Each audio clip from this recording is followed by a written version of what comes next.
And good evening, everybody. River Country Sports is now on the air at Suwannee Bulldog Baseball. Welcome to Live Oak, Florida, Booster Field, where tonight the Suwannee Bulldogs play host to St. John's Country Day. The Spartans come into town with a 2-0 record. Suwannee comes in at 1-1.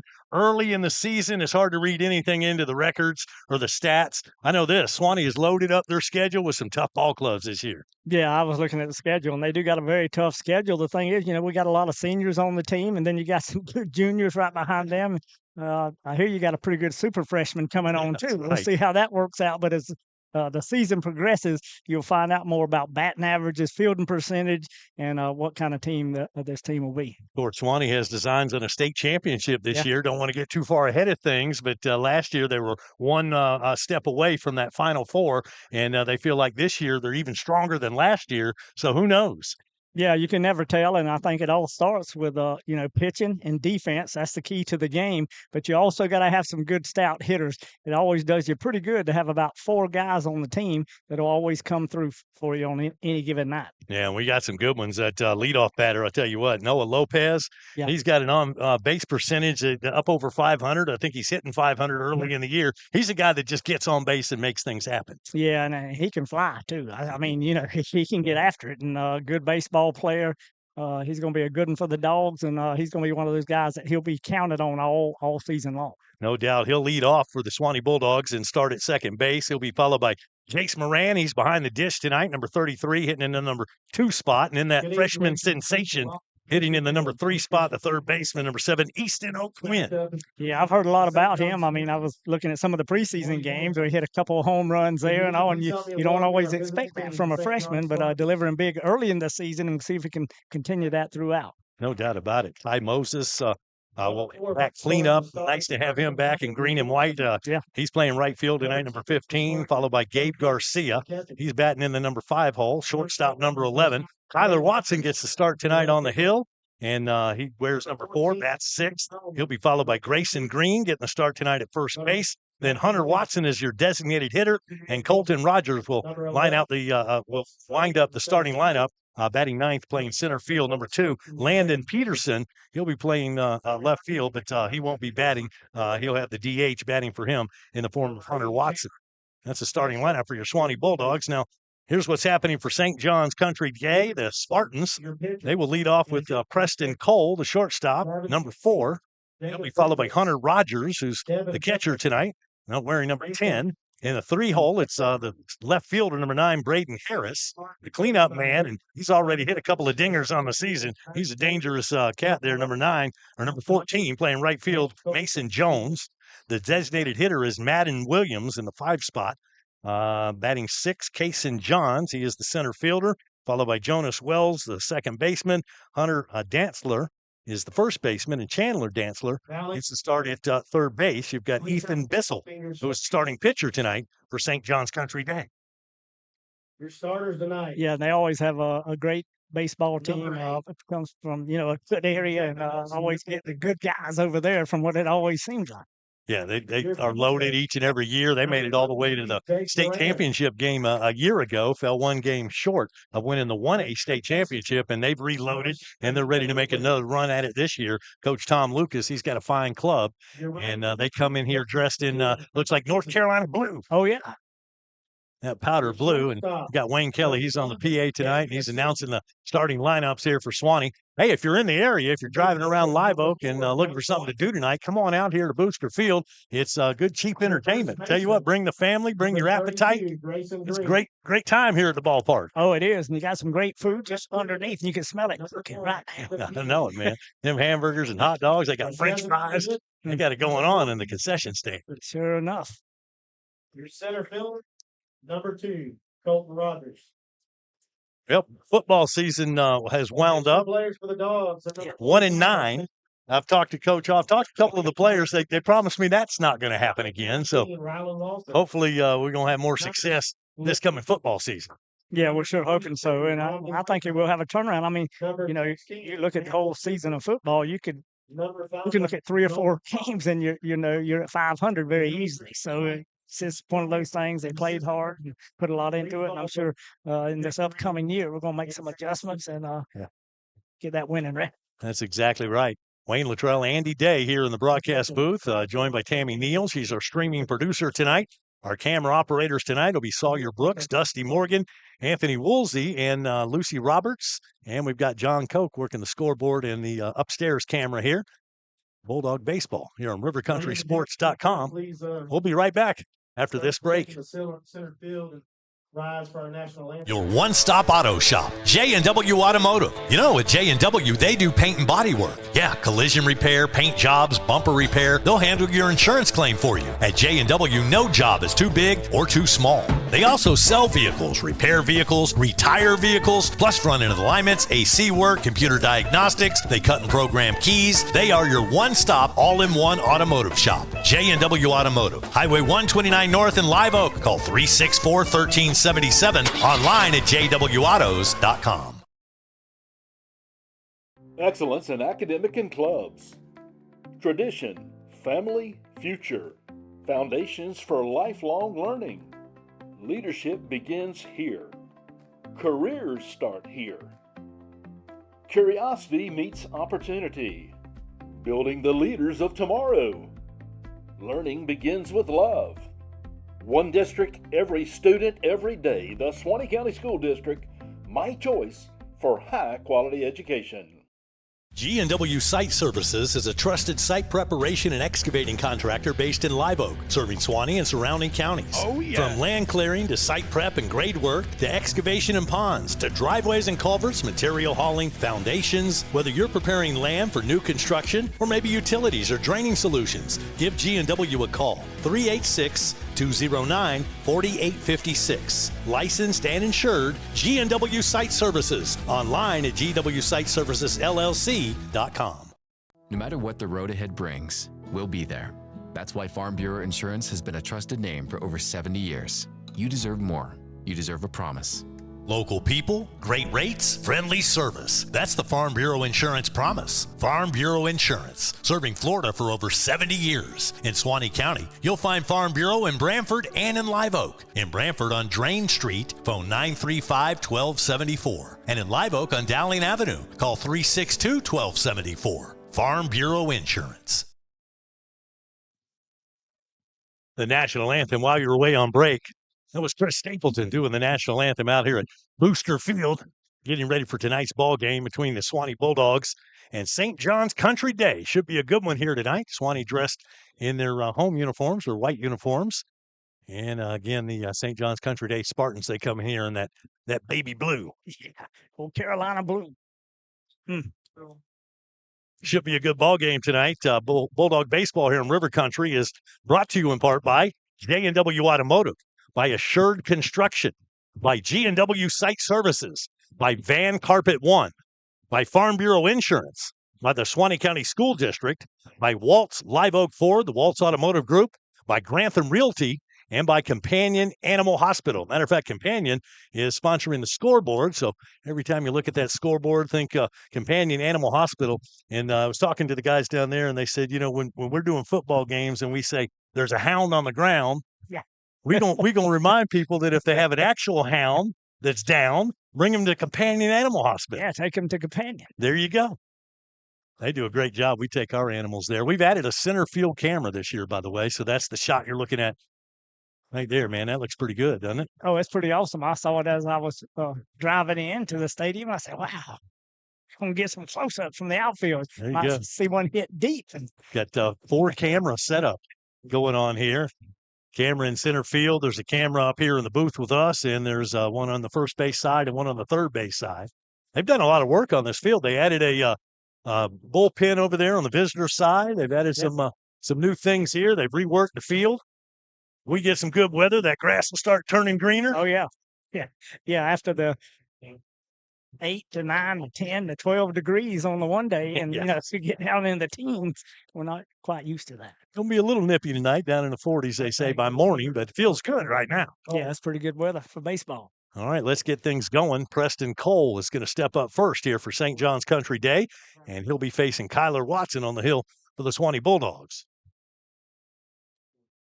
Watson looks in for the sign. Here comes his first pitch, and that's going to miss just a bit. A little bit outside for ball one. I figure you start him off with a fastball a little bit on the outside corner, see if he'll rake at it. But usually, the number one hitter doesn't do that.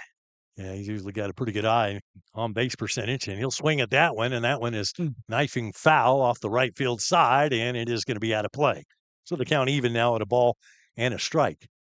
Got Jace Moran behind the plate tonight for the Bulldogs. Grayson Green at first base, Noah Lopez at second, Gabe Garcia at short. Easton O'Quinn is your third baseman.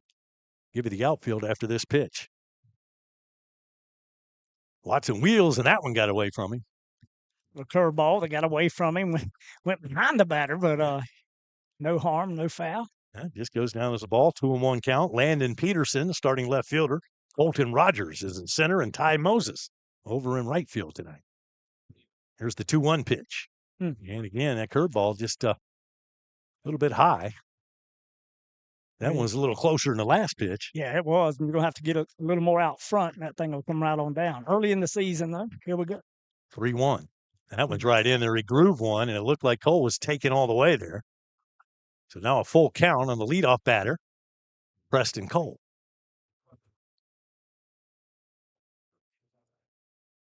Watson taking his time. Now he's got his sign, and there's the pitch. And going to be chopped toward the third baseman. O'Quinn, no problems, across the diamond. Yeah. Good play. Nice defense by the freshman over a third base. Yeah, and that's the way your third baseman's supposed to play it right there. He was right at the right depth, got that ball right down the line. Did a little backhand and threw it across the diamond. He made it look easy. Yes, he did. All right, Hunter Rogers now to the plate. He is your starting catcher for the Spartans. Left-handed hitter. Now batting number 10. That's one thing about Suwannee. They don't have a lot of lefties. They got Grayson Green. That's the end of the list. And that's the list. Yeah. Usually you try to get a lot of those lefties. Yeah, well, guess we fell short in the portal. Here's the first pick to Rogers, and that's off the plate. There's ball one. Yeah, pretty good movement on Watson's fastball, running away from the left-handed hitter.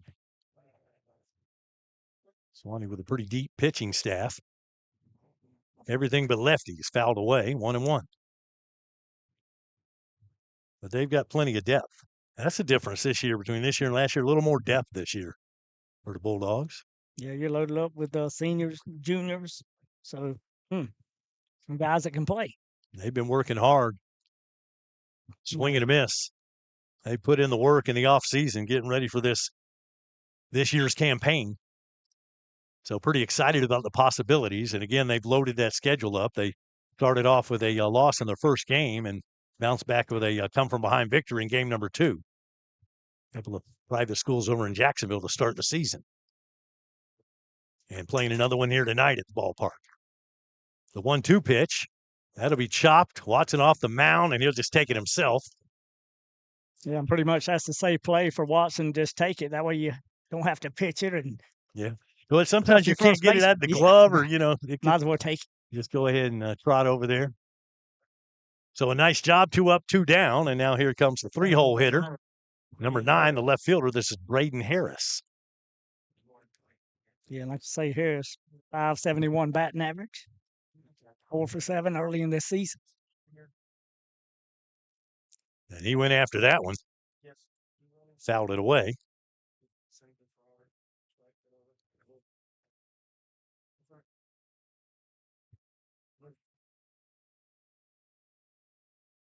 Here comes the 0-1 pitch. Took something off of that one. Yeah, he did. I couldn't tell if that was a change up or a slider, but pretty good pitch. It was. And quickly in the hole, 0-2 is Harris.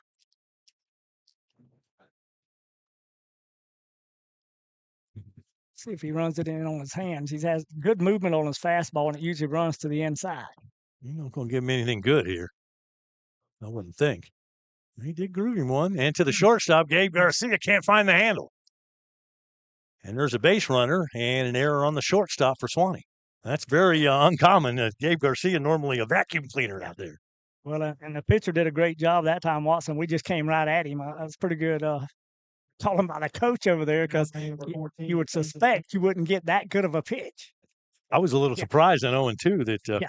he didn't try to get him to chase something.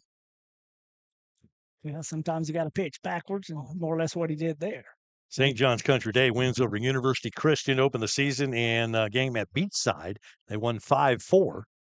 So that gives them their 2-0 record. Meanwhile, Suwannee fell at Trinity Christian to open the season and then got that come-from-behind win over Episcopal 7-6. Yeah, more or less a walk-off, if you want to call it that. Pretty much, yeah.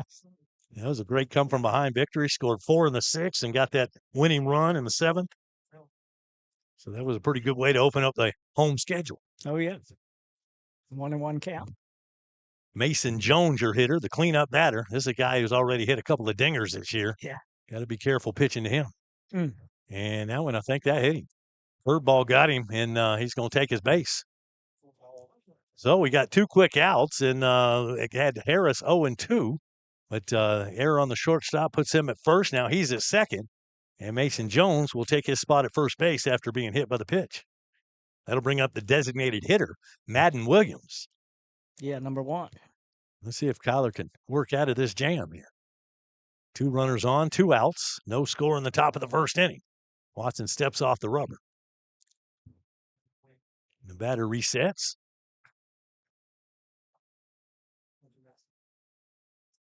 Watson will look at second base, and now here's the pitch to the plate, swing and a miss. Got him with a high fastball. 2 outs right here. You got, plays at third, second, and first. So 4th out. See what happens. So far, everything's been in the ground and stayed in the infield so far. Let's keep that going. Kyler's pitch. That looked good from up here, but it'll miss. And the count even at a ball and a strike. Williams just comes in with a 200 batting average, but like you say, it's early in the season. It is. And the designated hitters, they put him there for a reason. Oh, yeah. And then the 5 hole. Right-handed batter wearing number 1. Waits for his 1-1 pitch. Swing and a miss. All right, 2 strikes on the batter. Had 2 strikes earlier, but gave up the error in the base runner, and see if we can get out of here without any damage.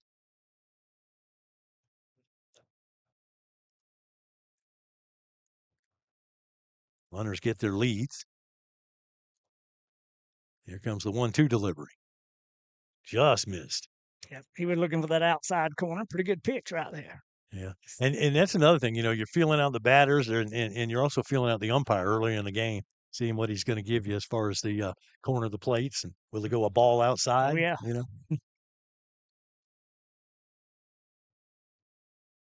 The pitch, that curveball was in there.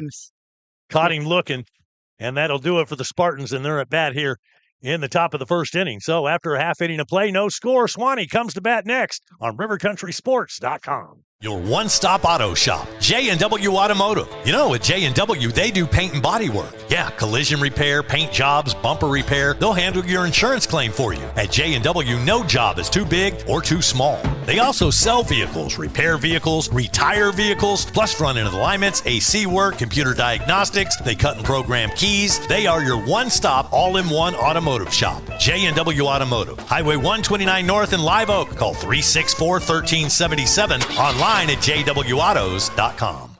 Excellence in academic and clubs. Tradition, family, future. Foundations for lifelong learning. Leadership begins here. Careers start here. Curiosity meets opportunity. Building the leaders of tomorrow. Learning begins with love. One district, every student, every day. The Suwannee County School District, my choice for high-quality education.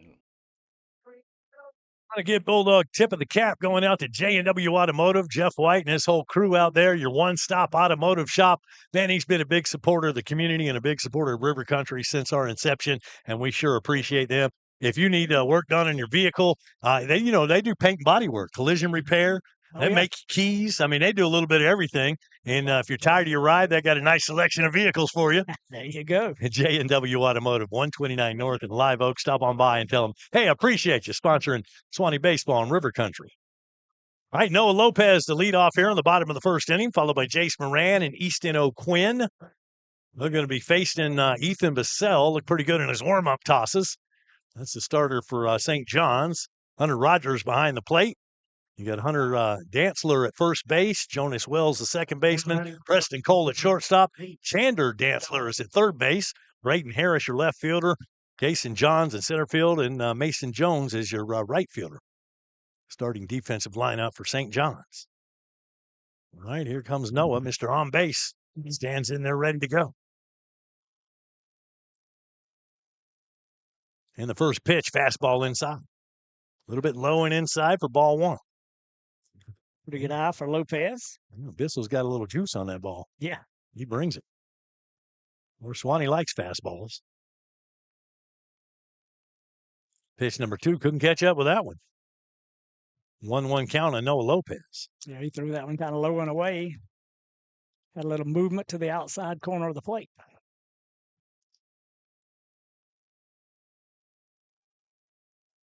Lopez digs in, ready for the pitch.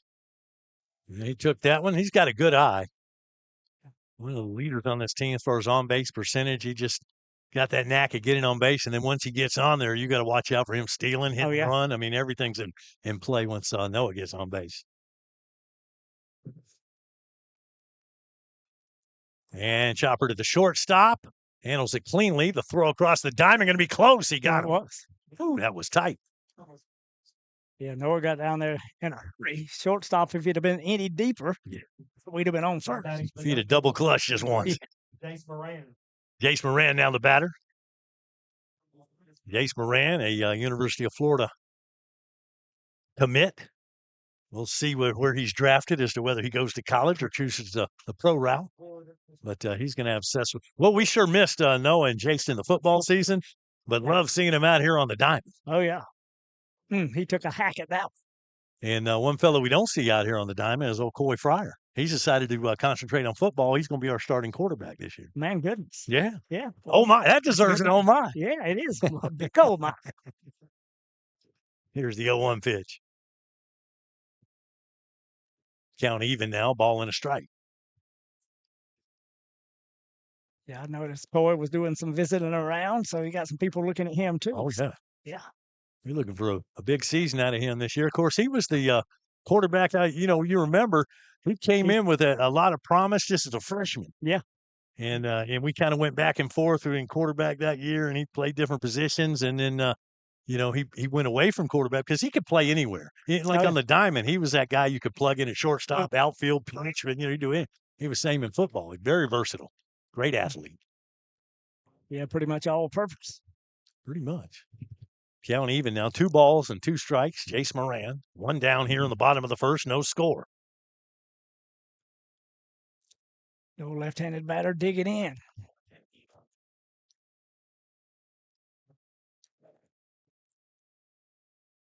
That one's high. And the count goes full.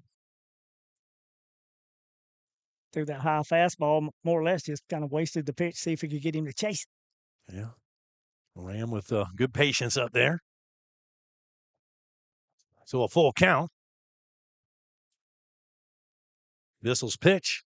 That went inside and got him. That would have been ball 4 anyway. Do I give him the walk or the hit by pitch? Well, as a pitcher, you got to pitch in and throw into the left-handed batter. He knows Moran takes a hack at it anyway. So you mark that down as a base on ball. So that puts a runner on board now for Easton O'Quinn. Our first look at the freshman here. Been hearing a lot about this young man. Oh, yeah. We're excited to see him wearing green and white. Yeah. Looks good on him. It's always good to be a dog. Yes, sir. They'll throw her to first base. Moran back easily. Get that uniform dirty. Never got on those white breeches with the white jerseys. There's going to be plenty of infield dirt on those by the end of the game. Yeah.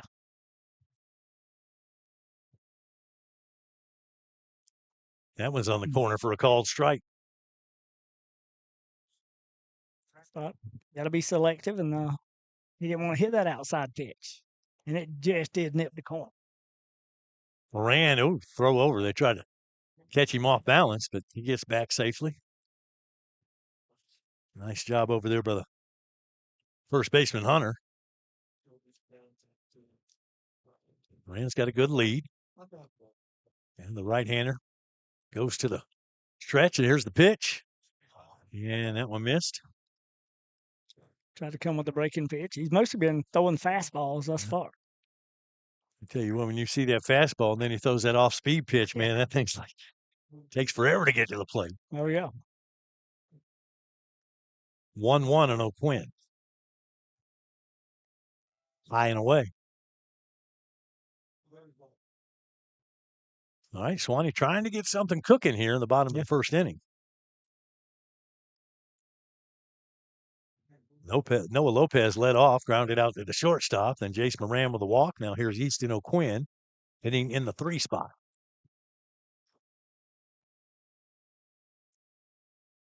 That one's high and tight. 3-1 count. No score in your companion Animal Hospital scoreboard. Yeah, and the pitcher, he's wanting to throw a strike here, but he's not wanting to give him too much of it. Not with the runner on first. Oh, yeah. And boy, that was a quick pick towards first. Yeah, they back easily. They've done that a couple times, just trying to catch him napping before he gets set. Nice job, Jace, to get back. Now O'Quinn with a hitter's count. Let's see if he grooves one to him. Man, he was careful with him off the plate, and that'll be ball 4. So back-to-back walks. Puts runners at first and second now with 1 down, and the cleanup man, Ty Moses. Now batting the dog, 15, Ty Moses.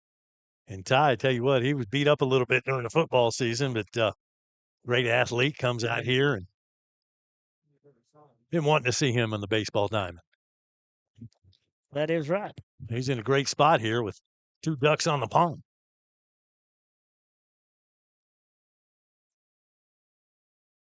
We thought about it, didn't go. Takes the ball in the dirt. Yeah, and he started him off with the breaking pitch. He did.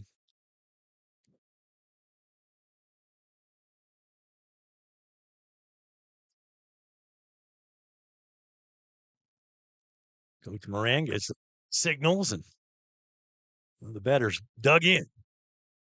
Here comes the pitch, and that one's in the hole between first and second base out into right field. And here comes the first run, attempting to score. It's going to be close. He's got him. Yes, he did. He nailed him. Moran sent the runner.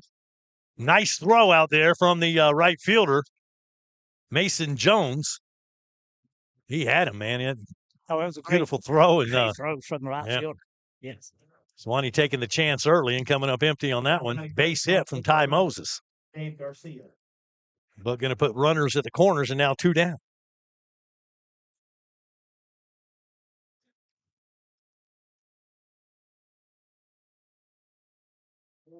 So O'Quinn around to third base, Moses at first, and Gabe Garcia will dig in. Gotta have to have some 2-out damage here. Yeah.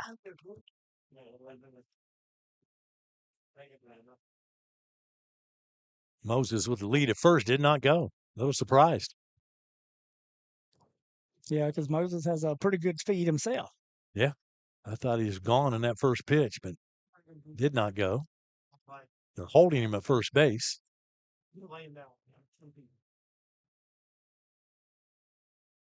And the pitcher will step off the mound, get reset.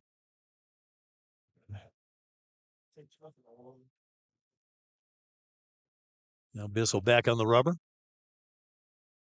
The pitch swung on, and that one will score a run into left field. And the Suwannee Bulldogs grab a 1-0 lead on the Ty Moses RBI single. Excuse me, Gabe Garcia RBI single. Yeah, that was nice. He stayed in there close, kept his head on the ball, and just drove it between the shortstop and third base. O'Quinn comes across to score the first run of the ball game. Moses at second base, first and second now, 2 down for Kyler Watson. Kyler Watson, the opposing pitcher, can help himself out right here.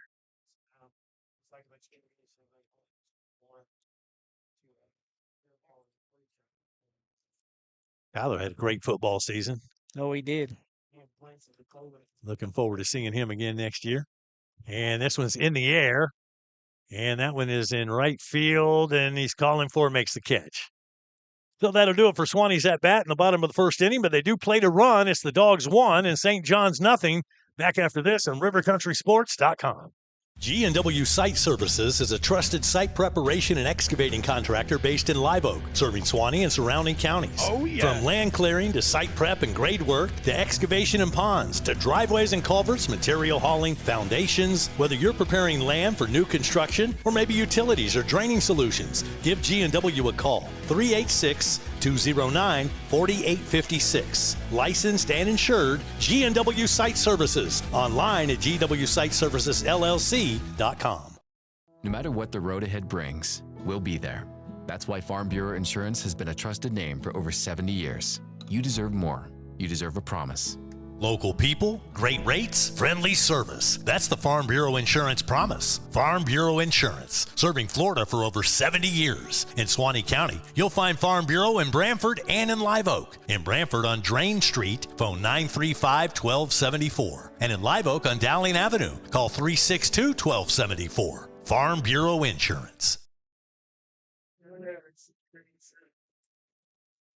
And back here at Booster Field, hey, want to remind you the Suwannee Sports Report airs Mondays at 7 p.m. right here on the channel. This week's show will feature Dog softball coach Greg Gaby. The following Monday, head coach, baseball coach Billy Moran will be my guest. The Suwannee Sports Report brought to you by Roundtree Moore Ford, Highway 90 in Lake City, Florida. Don't miss the Suwannee Sports Report right here on rivercountrysports.com.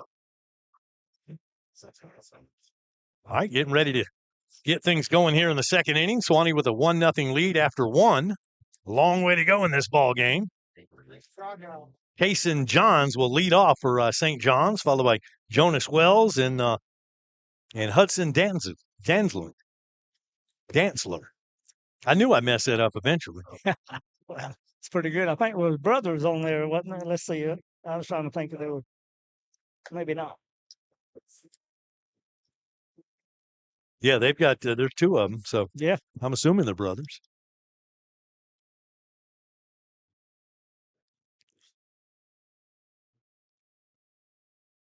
Now batting for Hudson Dantzler. Kason Johns.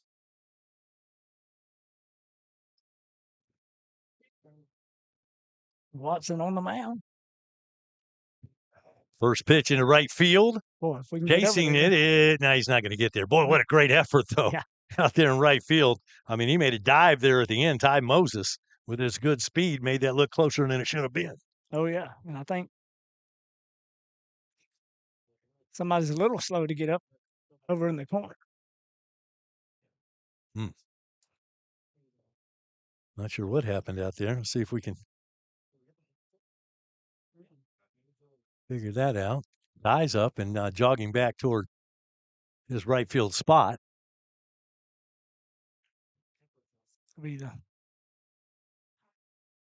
Not sure if he maybe slid into somebody over there, but Yeah, not sure. not sure either. Because was that Noah that was over there? It may have been. It was. I guess it was the second baseman. Oh, no, Lopez all the way over there. And I didn't know he made it over there. He got over there so quick. man, I didn't either. And I didn't realize. I was trying to figure out who that was. So Parker Craps is going to come in and play second base. Hmm.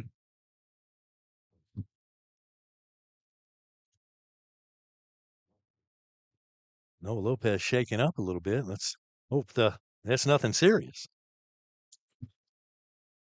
Came up a little bit gimpy, limping around.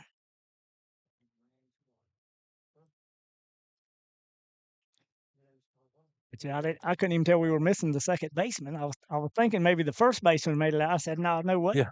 I was looking at the first baseman. Well, that's not who it is. And No. I thought maybe somebody was over there and he just slid into him, but yeah, it was Noah over there. Hmm. All right, Kason Johns now in the hole 0-2.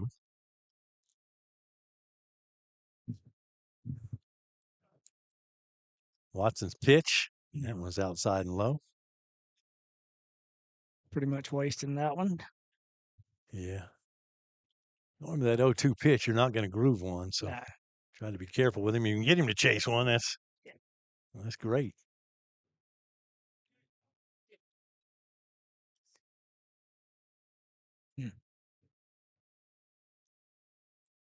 One will miss just a bit. 2-2 count. Came back with the curveball.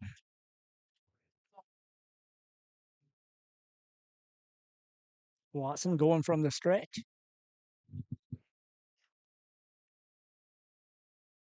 Another one. Got him there. Yeah. That's called strike 3. Backwards K. And he ended the last inning with one of those. So that's back-to-back backward Ks in the scorebook. Number 7, Jonas Wells. Jonas Wells, the second baseman, will step in.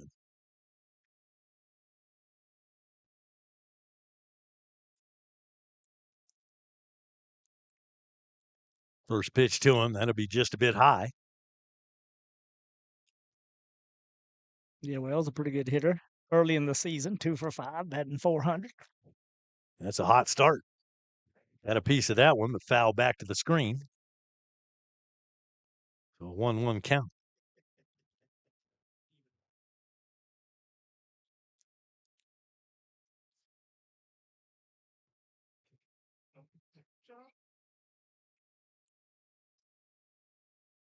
There's the 1-1. And that'll be fouled out of play. Good job of pitching there. Got in on his hands and fouled it off. It's one of the things when bring kids out here to the ballpark, they love them foul balls. Oh, yeah. He'll chase them down.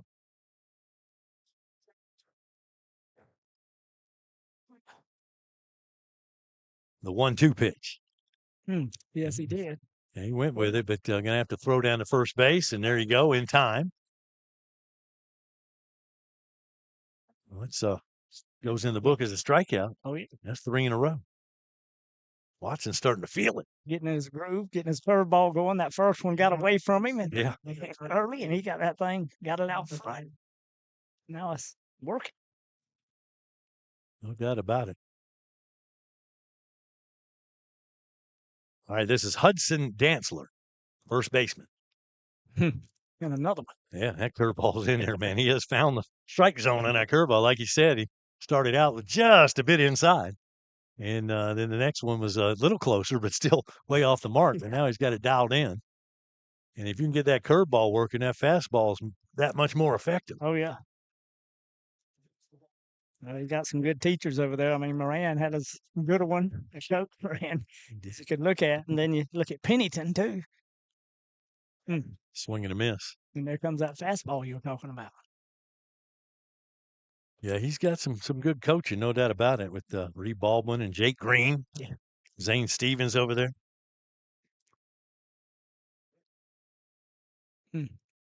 It's fouled and out of play.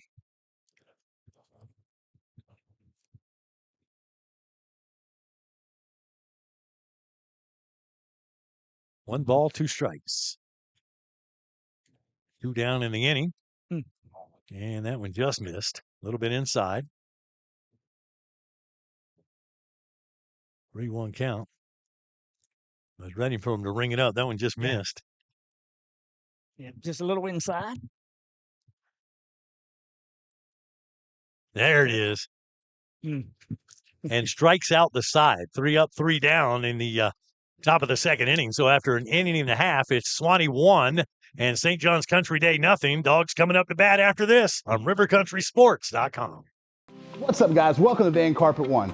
For 78 years, we've been your local family-owned and operated floor covering store, and we can't wait to serve you. Let's go check out some of the stuff we've got and say hey to the guys. Hey guys, this is Michael Van here at Van Carpet One. Wanted to show you our huge display of carpet. Got about 1,000 rolls for you that we can order. We also keep about 100 in stock that are on clearance, so please come down and give us a visit. We appreciate it. Come in and see the largest tile collection in North Florida. Van Carpet One has every tile you could possibly imagine. If you can't find it here, they don't make it. Guys, take a look at this. This is just some of our options in waterproof vinyl plank, where we have the largest selection anywhere around here, including over 70 pallets in stock, ready to go right now. Come in and see our fantastic selection of elegant hardwood too, followed up by fantastic service that you expect from a company like Van Carpet One. Come on in and see us. We can't wait to serve you. And that's a boom shakalaka.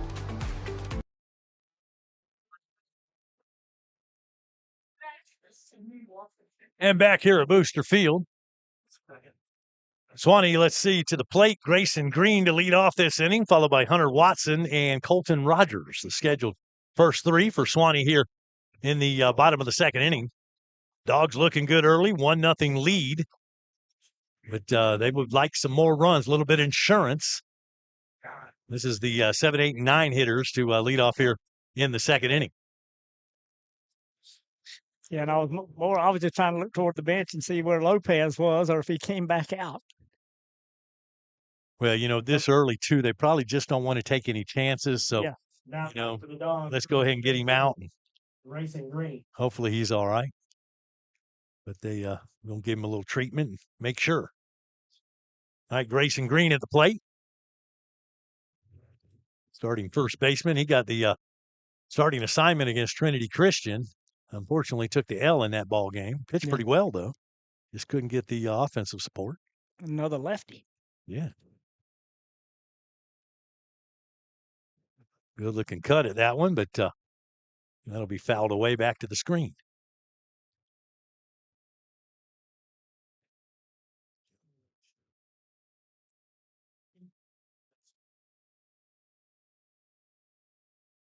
Here comes the 1-1 pitch. And that one is going to be fouled. Got a little piece of it. Yeah, it did. Great season a year ago for the Suwannee Bulldogs. High expectations, boy. I hate to put any pressure on these boys, but, they expect to win every game. Oh, yeah. Wow. That one got away from Bissell. Just a little bit. It's not really realistic to win every game in baseball. It's not like, you can run the table. No, it's pretty tough. That's pretty tough, Yeah. no doubt. Especially playing the schedule. So, that tough schedule will get them ready for postseason play. Oh, That's yeah. the idea behind it. Oh, boy. And that one is drilled to center field, and it's going to be playable. It's going to hang up there, and the catch is going to be made out in center field by Johns, and that'll be a long fly ball. And back in the old days, I'd have said he got some good wood on that one. But, Hunter Watch. It's different. You don't have the crack of the bat now. You have the ding of the bat with the aluminum bat. that's right. I was talking to some young fellas the other day talking about wooden bats, and they were looking at me like I was from Mars. Like, wooden bats. And there's the pitch. That's in there for a strike. This is Hunter Watson at the plate. But Tom Daniels says, yeah, when you crack a bat, we take nails and we hammer that thing back together and put some electrical tape around it and ready to go back to work. I still got one at my house that I use for certain things. I wedged it in between the lawnmower blades to get them off. It comes in handy. That's redneck engineering right there. Oh, yeah. Here's the 1-1 pitch. Swing and a miss. A little bit late on that one. Yeah, it was a little bit up in the zone, but it's hard to lay off of that one. It looks big coming up there. You're seeing a home run ball there. Hmm. Good patience on that pitch. Now the count goes even. 2 balls, 2 strikes. The big number 14.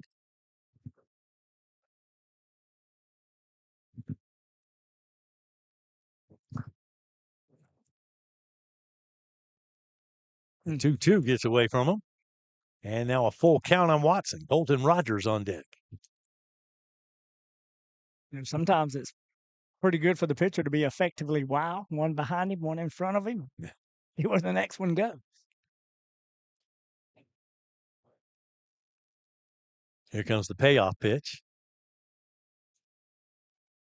And that'll be low. So the Bulldogs have a base runner here in the second inning. Runner on first with 1 down, and Colton Rogers comes to bat. Colton Rogers. Center fielder batting .286. Good start to the season. Yeah. Let's see if they try to get something going here with Hunter, or they're just going to let Colton get up there and do what he does. He's got that bat waggling. Hunter with his lead at first base. To the dish, nothing happening. Swing and foul back.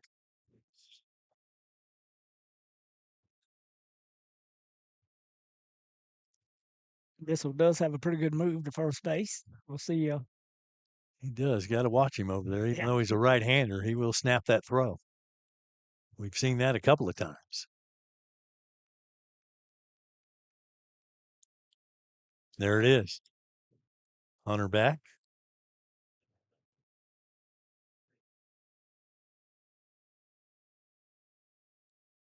Pretty good move for a right-handed pitcher. Yeah, it Quick. is. Hunter will get his lead once again. Mm. They went after that one, and it gets away from the catcher, and that'll be a base for Watson down to second base. Went after that one in the dirt, did Colton Rogers. He did. Yeah. Now he's in an 0-2 hole, but you got a runner in scoring position, so base hit here could play to run. Top of the order waits on deck, and that's Parker Craps. He's subbing for Noah Lopez, who injured himself in the top of the second inning, sliding for a foul ball from a second base spot. I don't even know how he got out there that fast. It was so fast I didn't see him get out there. I was watching Ty come across from right field. Bissell's pitch. That was in there for a called strike 3 and 2 down. Colton went after one in the dirt, and then he got froze on that one. Yeah, he did. Now batting for the Dogs. I think he was feeling like that was a little bit up in the zone for him. But look at it again. That was down the pipe there. All right, here's Parker Craps. Parker with his first plate appearance of the ball game. The runner in scoring position. He'll swing at the first offering. For the breaking pitch. Yeah, I think he was thinking fastball there. Yeah, he was. Dialed into it, but got that off-speed pitch.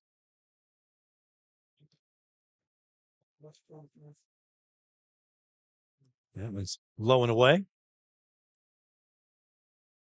Catcher did a good job of blocking that up, keeping it in front. He did with the runner in scoring position. That could have been an extra base, but nice job back there.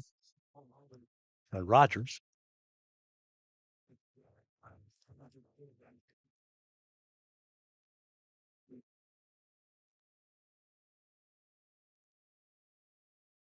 Swing and a miss. 1 ball, 2 strikes. We got 2 outs. And the Dogs looking for a base hit right here. 2-out hit would be wonderful. That's what they need. It'll score a run. You can get it out of the infield, that is. It's in the dirt, and the count even now, 2-2.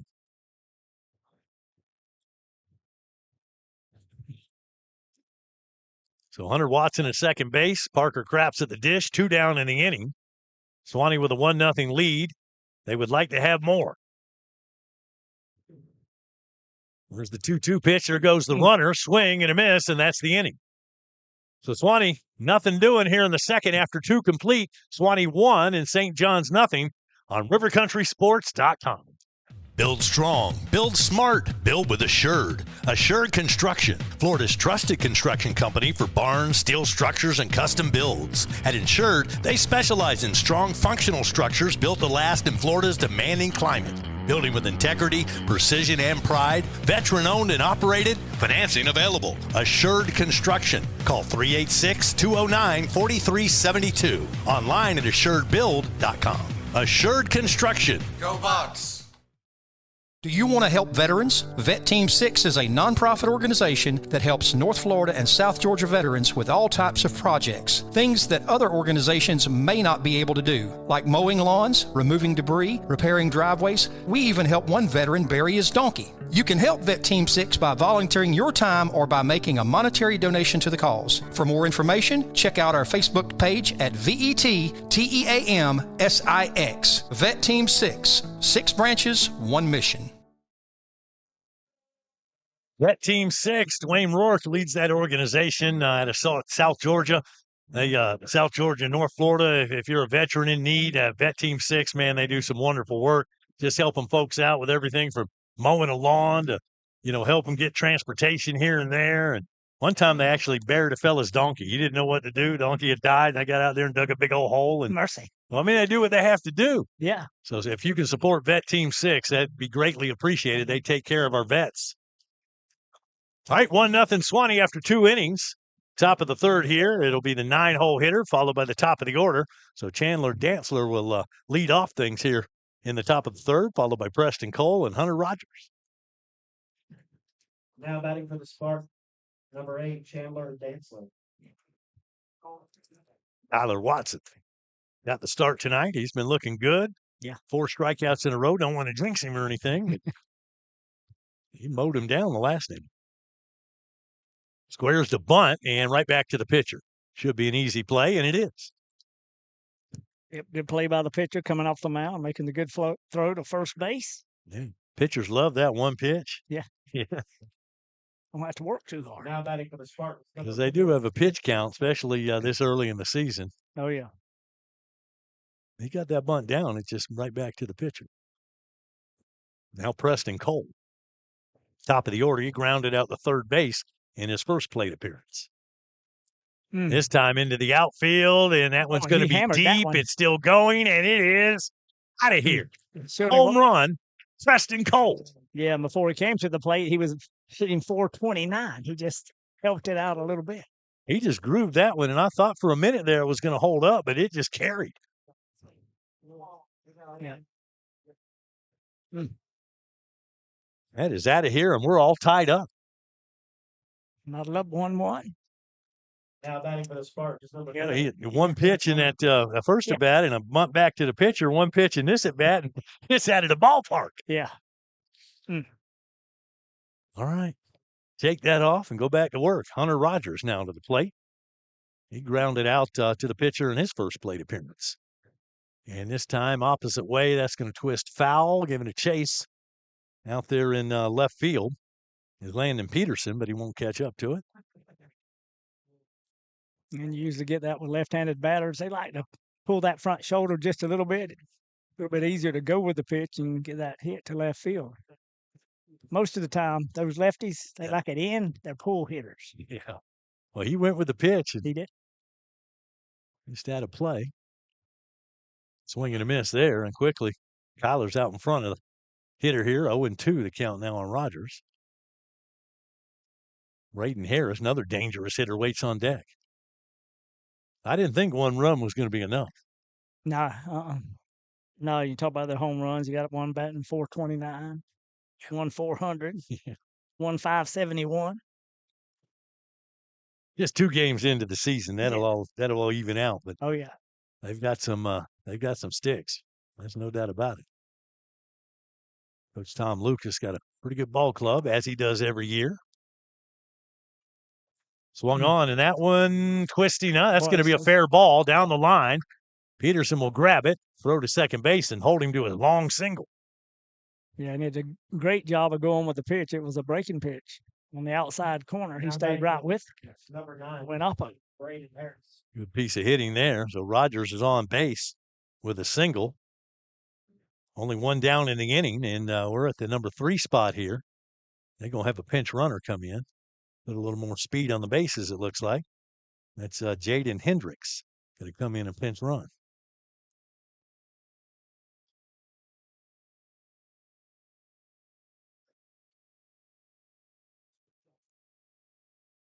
So Hendricks now at first base.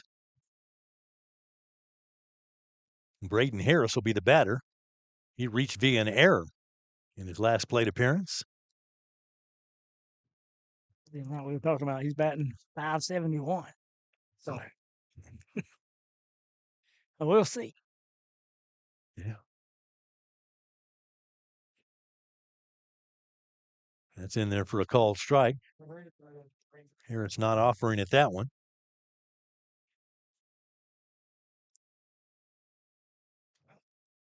And now we're going to get a quick plate appearance here from Coach Moran.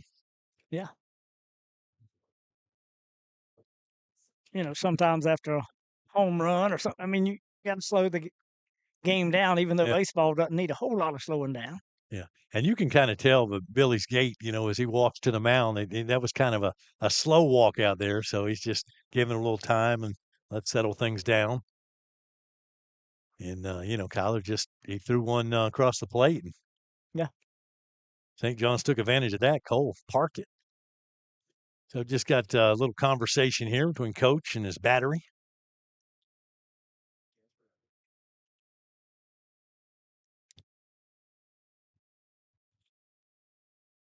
And, of course, St. John's takes advantage of that, and they'll have a little conversation there as well with their offense. Yeah, powwow down the third base side. Yeah.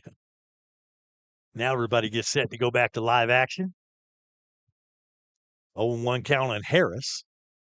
Runner at first base, one already in the inning. One down. Number 9 will step in there.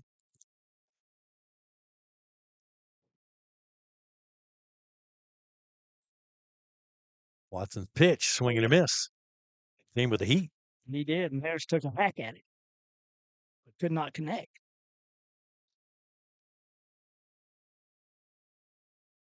So the 0-2 pitch.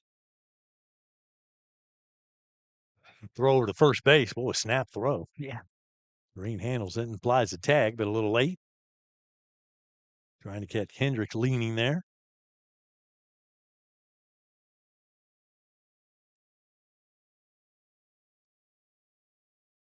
The 0-2 pitch. Swing and a miss.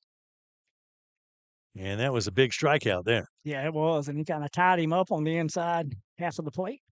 He put that in a good spot, and Harris went for it, but could not come up with it.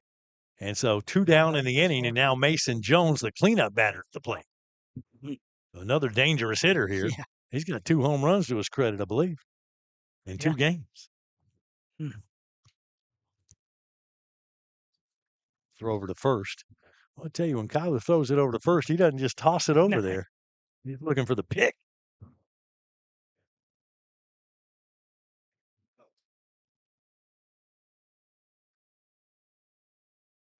Pitch, and that'll be high.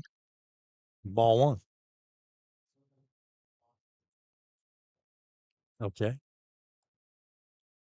Apparently they changed pitchers, and we didn't pick up on that. Oh, really? Yeah, Jace is pitching. Hmm. I'm not sure when they switch that around, but I guess Kyler's behind the plate then.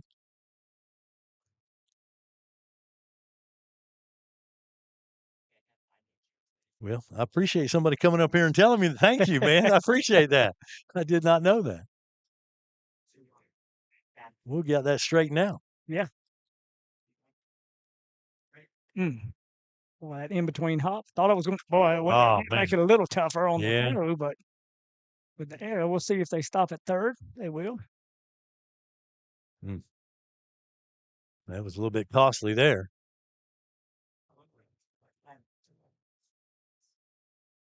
Yeah, probably had time to set his feet and make the throw. And it just got away from him, and that's going to put runners at second and third now, 2 down. And apologize for not catching the change of the battery. They switched pitcher and catcher on me, and neither one of us picked that up, did we? Oh, no. But now that he turns around, I can see number 33 out there. But anyway, number 4 now behind the dish. Now batting for the Spark, number 1, Madden Williams. We catch up to things eventually. It just takes a while. Yeah, we'd have seen it sometimes. Maybe. But we appreciate the assist.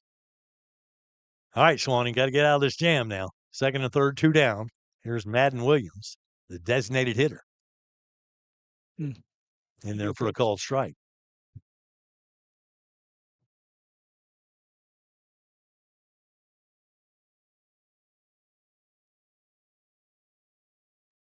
Suwannee's trying to keep this thing at a 1-1 ball game.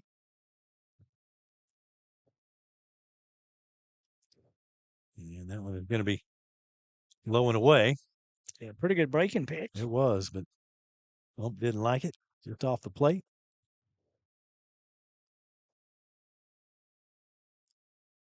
Moran, the pitch, swing and a miss there, went off the plate and had him chase one. And the breaking pitch wasn't much different as far as where it was on the plate, outside corner. Williams chased that one. Moran gets set. And here's the pitch. And that one's high. 2-2.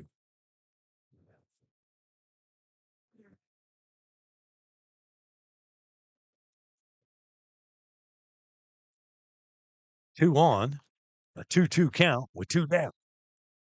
Nice. Swing and a miss. Went after that one. And going to have to throw down to first base. Watson steps outside and makes a nice strike down there to Green, and that'll do it for St. John's. But to get the one run on the big dinger from Preston Cole, we're all tied up. It's one apiece on rivercountrysports.com.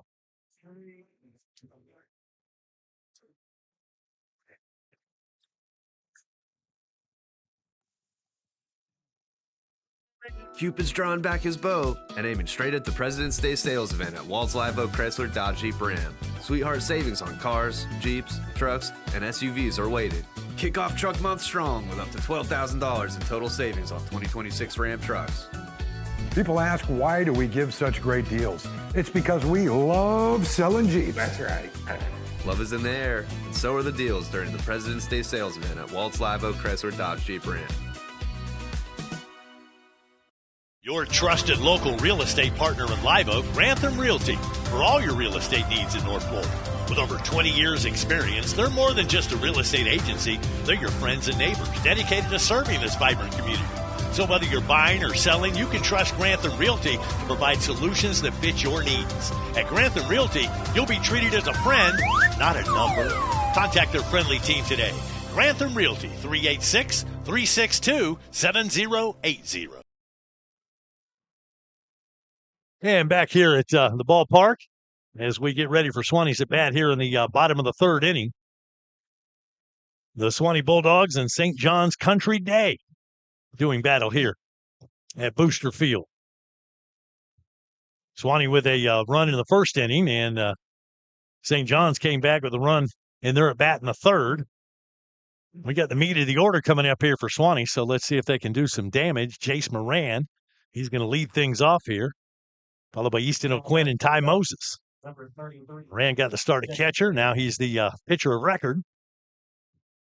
Meanwhile, Kyler Watson started a pitcher behind the plate. Pretty good exchange.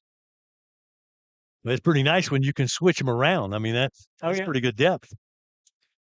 Ball one to Jace.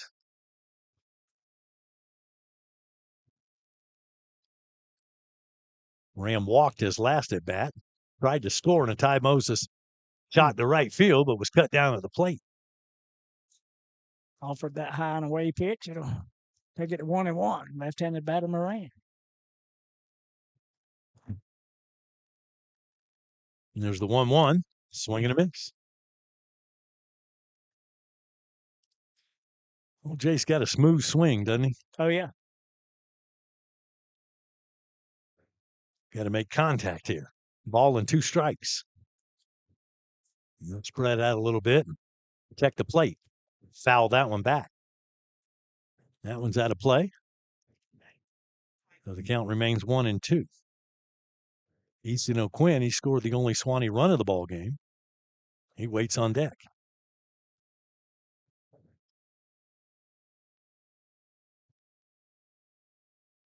The pitch, and that was popped a mile into the air toward the center fielder. He calls for it. Now he runs up, makes the catch.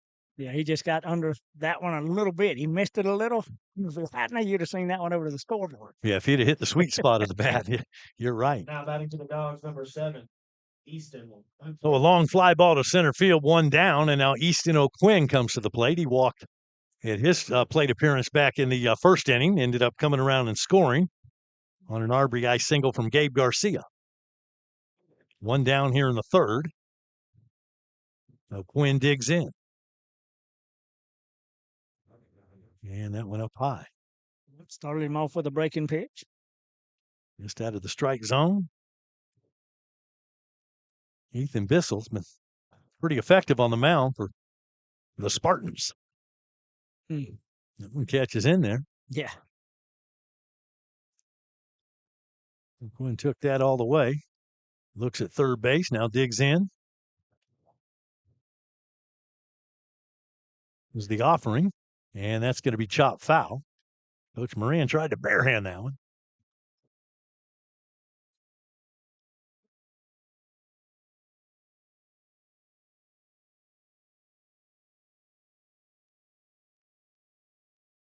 Ball and 2 strikes. Bissell's pitch went after high heat, and 2 down in the inning. Well, after that good breaking pitch, and then you get the high heat, it starts out on the same plane, but it's not a breaking pitch. It'll get right by you. And like you said earlier, it's just hard to hold off on that one. Yeah. You know, you're seeing home run, and next thing you know, you're headed to the dugout. Ty Moses now the batter. Moses with an RBI single, his first plate appearance, batting here with nobody on base. And first pitch in there, top of the strike zone.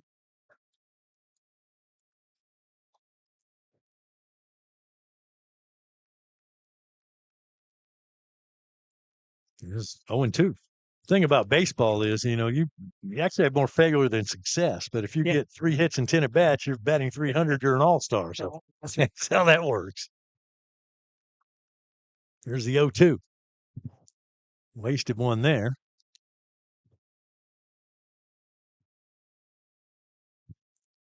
Bisselmore getting in his groove, like you say, he'd been starting us off with a curveball here after the first and second inning, and finishes with a fastball. And that fastball is going to be dribbled to the second baseman, and did he handle it at first? Yes, he did. And 3 up, 3 down goes Suwannee, and they're at bat in the third inning. So after 3 complete, we're all tied up. It's 1-1 between Suwannee and St. John's Country Day. Back after this on rivercountrysports.com.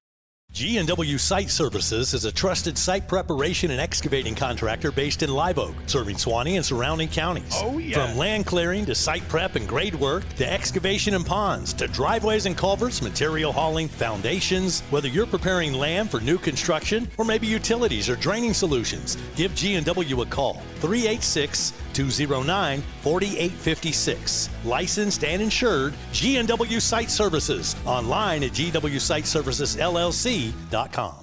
Your one-stop auto shop, J&W Automotive. You know, at J&W, they do paint and body work. Yeah, collision repair, paint jobs, bumper repair. They'll handle your insurance claim for you. At J&W, no job is too big or too small. They also sell vehicles, repair vehicles, retire vehicles, plus front-end alignments, AC work, computer diagnostics. They cut and program keys. They are your one-stop, all-in-one automotive shop. J&W Automotive. Highway 129 North in Live Oak. Call 364-1377. Online at jwautos.com.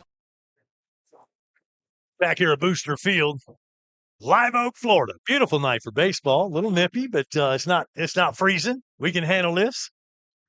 No, it's not too bad. Now, but I still got on my Georgia sweatshirt, even though we didn't do too good. You know, there. But they, you know, you have high expectations. What do you mean now?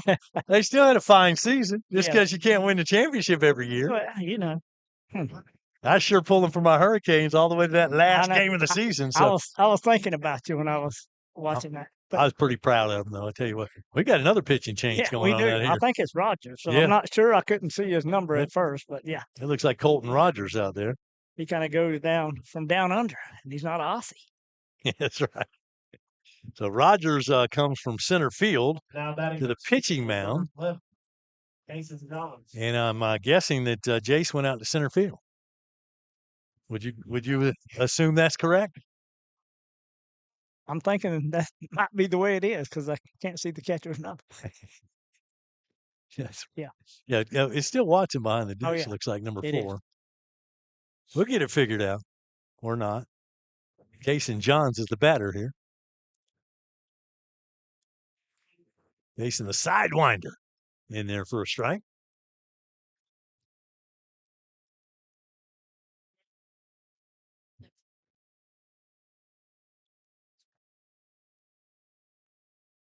Another call strike right there on the outside corner. And then I tell you what, you know, you try to time yourself with a pitcher. You just saw a flamethrower with Moran, and now you come with a sidearm delivery, and a little bit tough to pick up that baseball, but he got a little piece of that one, and boy, just foul. Yeah, he just kind of threw the bat out there trying to go with the pitch. Yeah. That's all he could do, though. Yeah, but that almost fell in no man's land there, but luckily a twisted foul for Suwannee.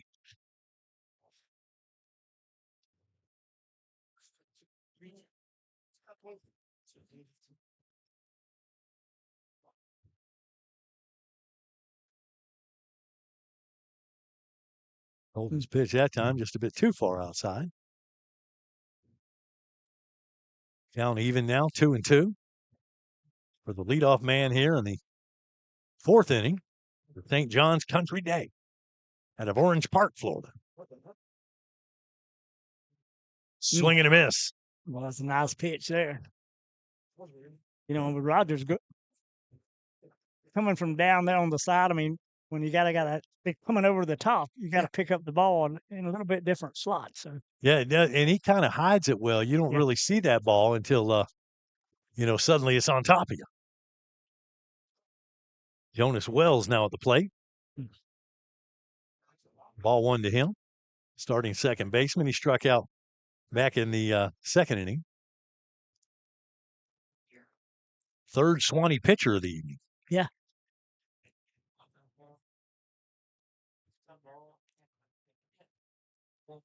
Yeah, 1-1.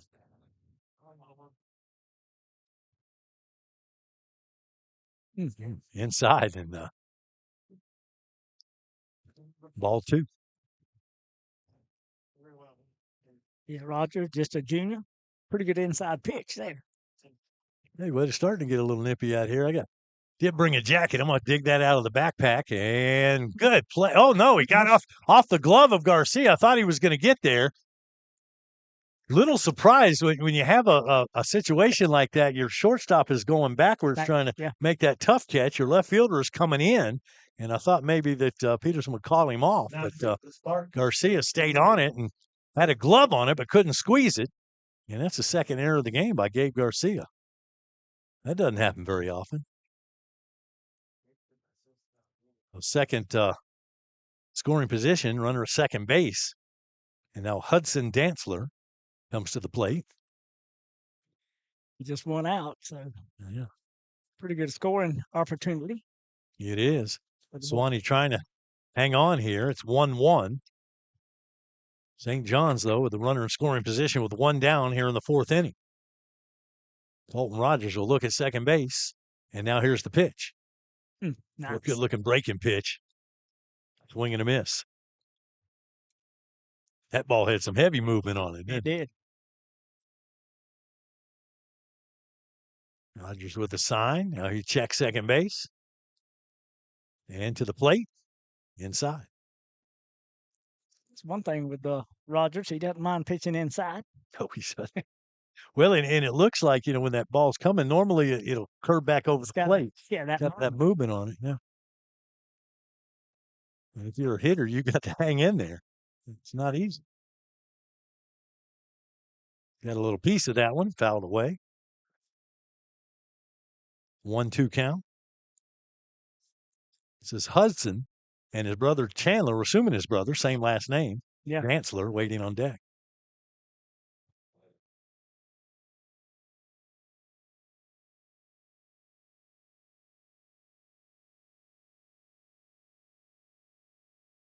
The pitch swung on, and that one is into center field. Will they get there in time, making a dive for it? And he came up with a catch. He did. And now tagging from second base and advancing to third base is Wells. What a great play out there in center field. Well, I'm assuming that's Moran out there. I'm not sure, but I'm assuming that. He was the pitcher. That's a long way from you to pick up a number. Yeah, you're right about that. Now batting for the Couldn't Sparks, tell. number 8, Chandler Dantzler. But what a catch in center field. Runner at third base, but 2 down now, and now here's Chandler.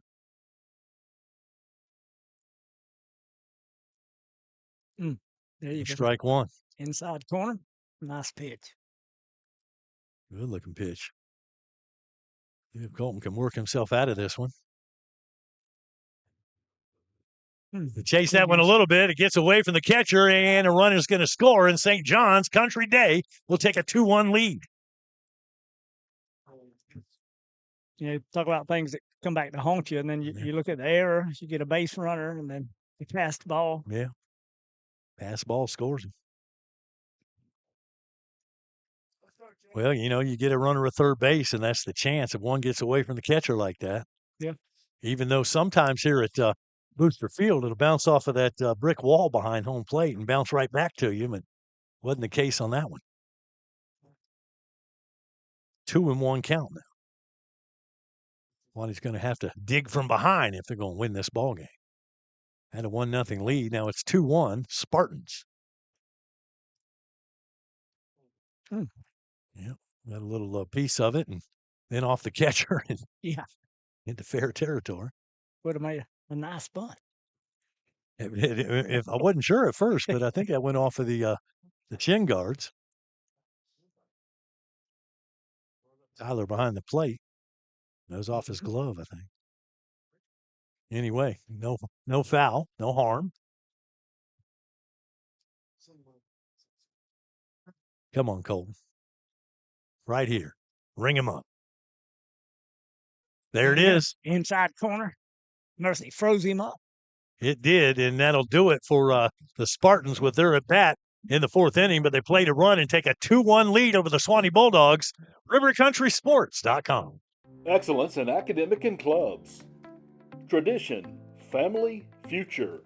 Foundations for lifelong learning. Leadership begins here. Careers start here. Curiosity meets opportunity. Building the leaders of tomorrow. Learning begins with love. One district, every student, every day. The Suwannee County School District, my choice for high-quality education. No matter what the road ahead brings, we'll be there. That's why Farm Bureau Insurance has been a trusted name for over 70 years. You deserve more. You deserve a promise. Local people, great rates, friendly service. That's the Farm Bureau Insurance promise. Farm Bureau Insurance, serving Florida for over 70 years. In Suwannee County, you'll find Farm Bureau in Brantford and in Live Oak. In Brantford on Drain Street, phone 935-1274. And in Live Oak on Dowling Avenue, call 362-1274. Farm Bureau Insurance.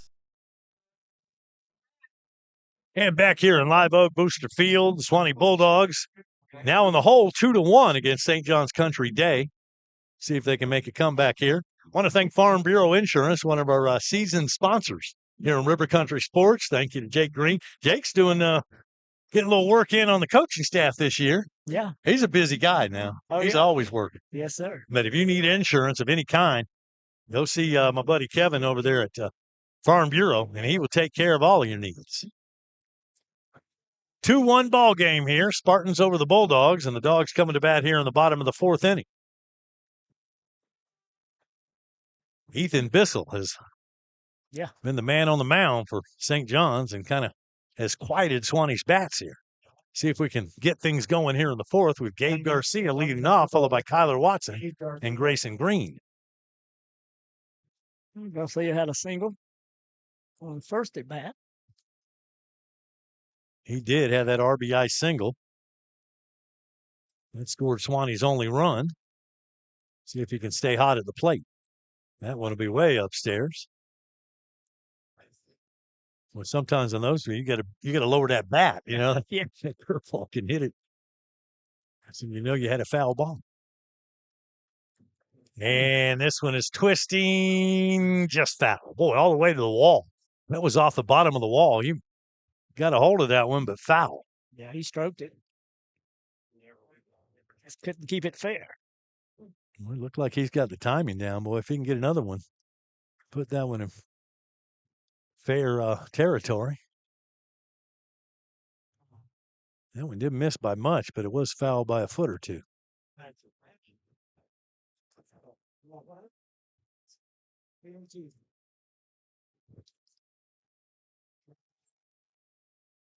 The 1-1 pitch to Garcia. Well, good looking breaking pitch that time. And Garcia took. It's 1-2.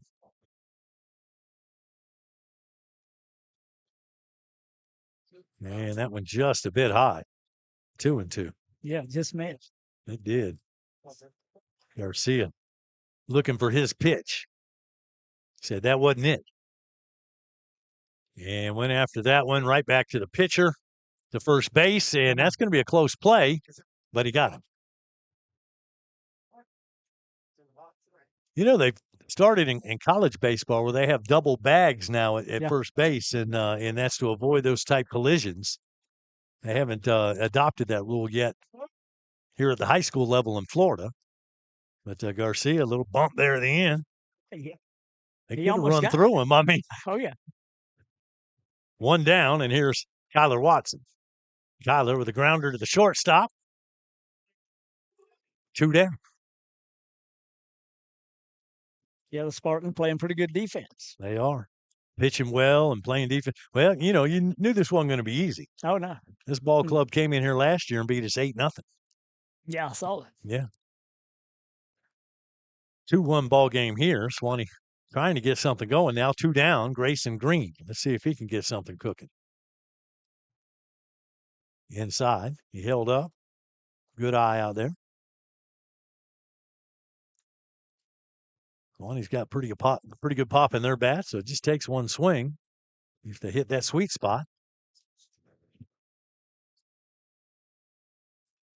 And there's a nice looking swing. This was in the gap and hits just before the wall, and that could be extra bases. Green's going to stretch it into a stand-up double with 2 down, Grayson Green. Yeah, he stroked that one pretty good in the left center field, all the way to the wall. And that's going to give Hunter Watson a chance for an RBI. Hunter comes to the plate. His first plate appearance, he worked for a walk and ended up stranded at second base. And now Green is second base. Let's not leave him stranded. And this is going to get a visit to the mound by Coach Lucas here. And let's see if the Spartans make a pitching change here. I just figured he's going to go out there and kick the dirt around, talk to him a little bit, tell a joke, and say, here we go. Got 2 out, just a runner on second. Let's work on the batter. When you talk about win-loss and then you talk about strength of schedule, but the whole thing is to get in position when you get in that postseason. And I'm hoping that we have a good enough record to get some home games here in the playoffs. Of course, Coach Moran's got plenty of confidence. He said the boys like going on the road. He's not worried about it. But yeah, just for us old folks, we like to be at home instead of traveling to the Panhandle, I can guarantee you. That's for sure. We've had plenty of trips out that way in the football season. I mean, heck, one time I think we were staring at Alabama is how far out we went. Yeah. In a whole different time zone. Went over there. You remember that game against Pensacola Catholic? It rained from the time we left to the time we got back. It was a miserable game. It was miserable. Yeah, we were never in the ball game. They just ran over us. That's a long trip for a butt whooping, isn't it? It is. In the rain. Mercy. Oh, my goodness. Beautiful night here. No mention of rain. Looks like we're going to have rain coming in Sunday here in North Florida. Yeah. But no cold air behind that, so we can handle it. We need some rain. We do. Very dry. All right, Hunter will dig in from the right side after the meeting on the mound. Ethan Bissell's still on the hill for St. John's. Green waits at second base. Here's the pitch. Grooves one. Hunter takes all the way. 0-1 count.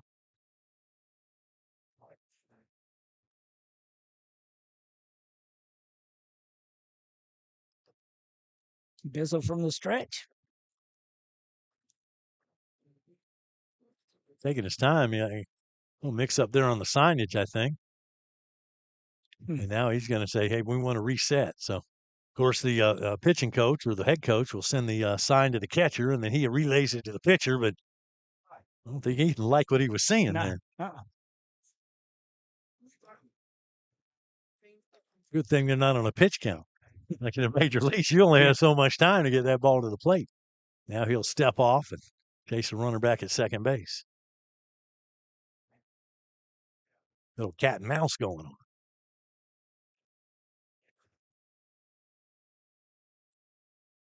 Oh, 0-1 on Watson. Bissell's pitch, that's going to be high and away.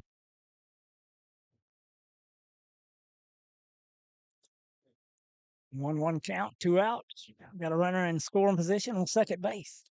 Base hit will tie things up. Watson with a great opportunity here. Down the middle, swing and a miss. Ball and 2 strikes now. If Hunter can make something happen, Colton Rogers waits on deck.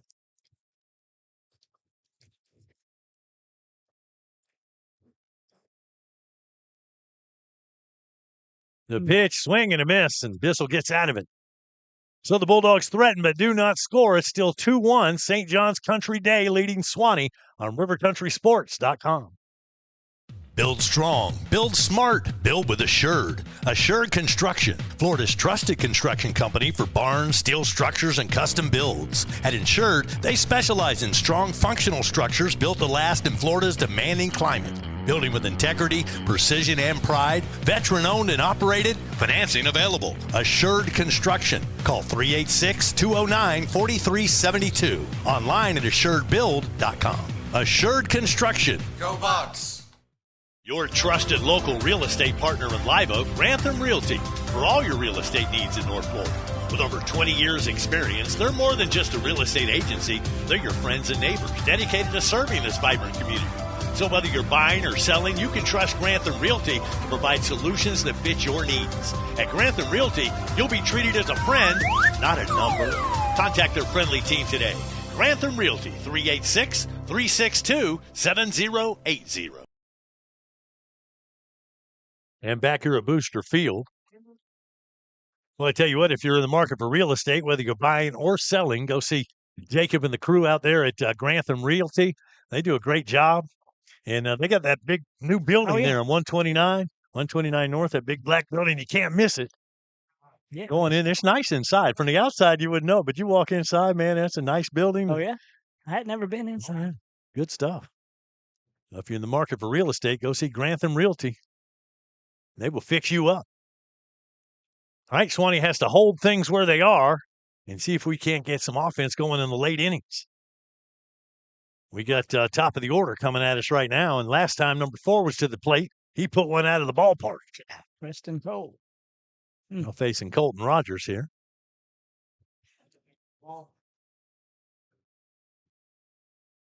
Ball and no strikes. That one's in there. Evens it up at a ball and a strike. Hunter Rogers on deck, followed by Brayton Harris. It's the top 3, top of the order here for St. John. So Colton had his work cut out for him this inning. Nice pitch. Yeah, that was. Rogers looks good. Got to see him last year, and boy, he has improved from a year ago. Very effective from that sidewinder arm slot. That's something you can't teach. I mean, either you have that delivery or, you know. No, it's something else. I think something, he kind of comes from the side. I've seen some of them kind of do a submarine thing or way down there. Got him there. Jammed him inside. Good looking pitch. Yeah, that was. Got him with the strikeout. And like you say, that lower arm slot, I mean, you have to pick up the ball at a different spot. So it takes the hitter a little time to adjust. Now he's going to face a left-handed batter here in Hunter Rogers. Rogers on the night. He grounded out to the pitcher. And then he had a base hit his last plate appearance. Back in the 3rd inning, batting here in the 5th. Swing and a miss. You know, and these batters are coming around first time seeing Rogers. They had tried to time things against Kyler and then against Jace, and now looking at Colton. Pretty good crowd here on hand on Friday night. 0-2 quickly to Rogers. Good Friday night entertainment. Oh, it is.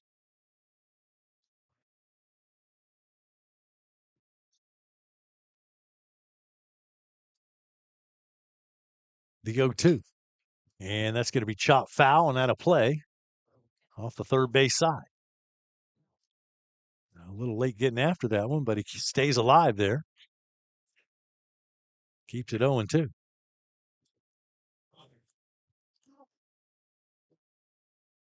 Tried to get him to chase. That was just off the plate. Well, it's a nice pitch. Yeah, nice job by Rogers to hold off of that one.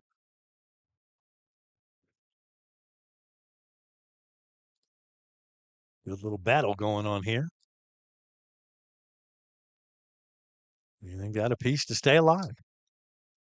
Well, Rogers just got kind of protecting the plate there. Yeah.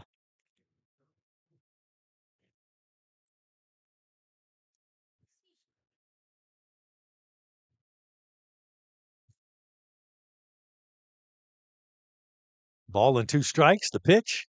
And that one's going to be to the first baseman. Green handles it, flips to the pitcher. Nice job, Rogers, covering over there.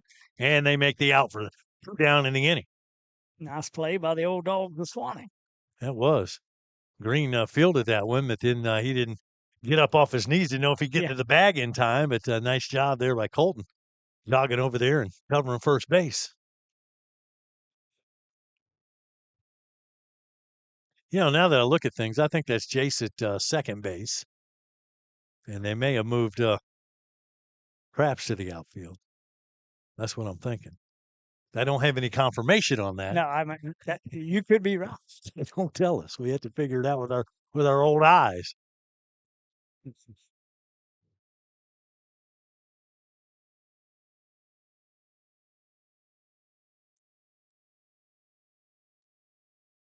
Braden Harris at the dish here.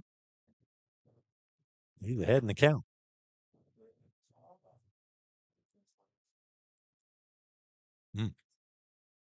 Got to throw strikes here. He's trying to be careful with him. It's a dangerous hitter. Let's see if he's taken here. Number 3 hitter may say, if you get your pitch, swing at it. Nope, taken all the way, and he grooves one in there. Nice pitch. Still a hitter's count, though. Yeah, it is.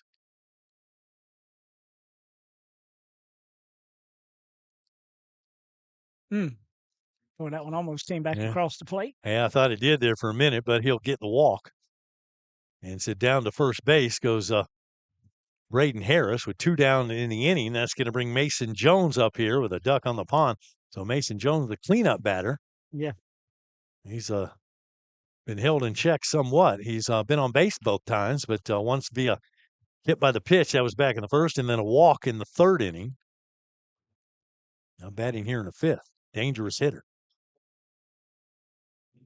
Nice pitch. There's strike 1. Way to get ahead in the count.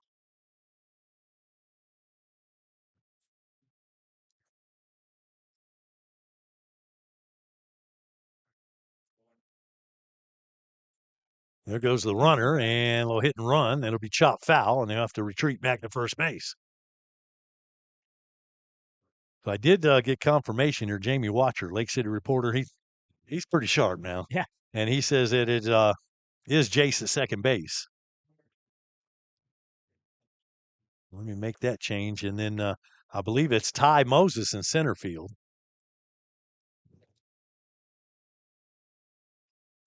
The old speedster. Oh, and boy, that was grooved at center field, and he's going to make the catch. He got a good piece of that one, but to the center fielder, and the catch is made. And so that's going to retire St. John's, and they're at bat in the 5th inning. They still maintain a 2-1 lead. It's St. John's and Suwannee on a Friday night on RiverCountrySports.com. Cupid's drawing back his bow and aiming straight at the President's Day sales event at Walt's Live Oak Chrysler Dodge Jeep Ram. Sweetheart savings on cars, Jeeps, trucks, and SUVs are waiting. Kick off truck month strong with up to $12,000 in total savings on 2026 Ram trucks. People ask, why do we give such great deals? It's because we love selling Jeeps. That's right. Love is in the air, and so are the deals during the President's Day sales event at Walt's Live Oak Chrysler Dodge Jeep Ram. Do you want to help veterans? Vet Team 6 is a nonprofit organization that helps North Florida and South Georgia veterans with all types of projects, things that other organizations may not be able to do, like mowing lawns, removing debris, repairing driveways. We even helped one veteran bury his donkey. You can help Vet Team 6 by volunteering your time or by making a monetary donation to the cause. For more information, check out our Facebook page at VETTEAMSIX. Vet Team 6. 6 branches, 1 mission. Suwannee Bulldog Baseball here on RiverCountrySports.com. Appreciate you tuning in tonight. Make sure you like and subscribe to the channel. We appreciate all of our supporters here at River Country. Don't forget, Monday night, we've got the Suwannee Sports Report, so looking forward to talking a little Suwannee softball coming up this Monday. We've done a bunch of different shows. We started off our first program, and you can go back. They're all archived, but started off with Brantford Volleyball and interviewing their coach and one of their players, and that was pretty cool. We've talked to Shane Morgan of the Fort White Indians, their play-by-play voice. So got him on record a little bit. That was a fun conversation. I got to talk with Frank Allen in one of the shows. Our Suwannee's athletic director had Kyler Hall on there. And now we've turned our attention to baseball and softball. So Coach Moran, we recorded a preseason show with him, and now we got Greg Gaby coming in for this Monday night, and then we'll go back to Coach Moran and pick up from there with the Diamond Dog podcast, otherwise known as the Suwannee Sports Report, brought to you by Roundtree Moore Ford in Lake City, Florida.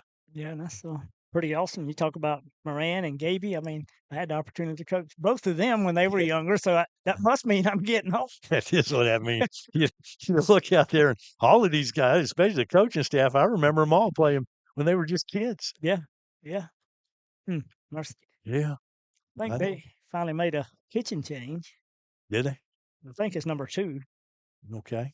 Coffee. All right. Well, Bissell did his job, and now they'll bring in Gavin Coffee. I'm glad you caught that, because usually it takes us a few innings to catch up with that. As the Dogs go here to the bottom of the 5th inning. Getting late. See if Suwannee can make some noise here. Colton Rogers can help himself out here as he leads off in the bottom of the 5th. 2-1 ball game. Spartans over the Bulldogs.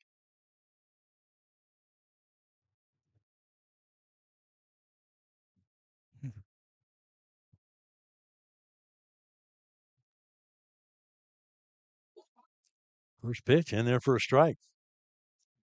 You know, and they're bringing their pitcher in that does a little bit different things as well this time, if you watch the way he approaches the plate from the stretch. Yeah. A little bit different.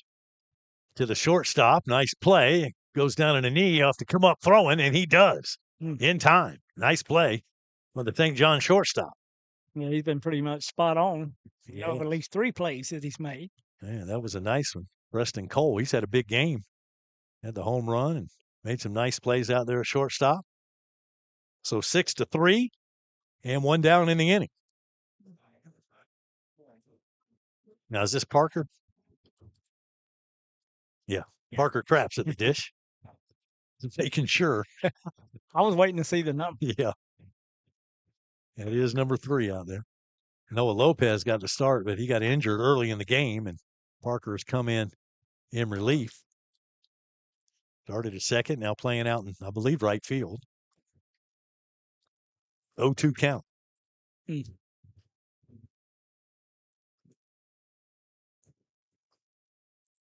Swing and a miss.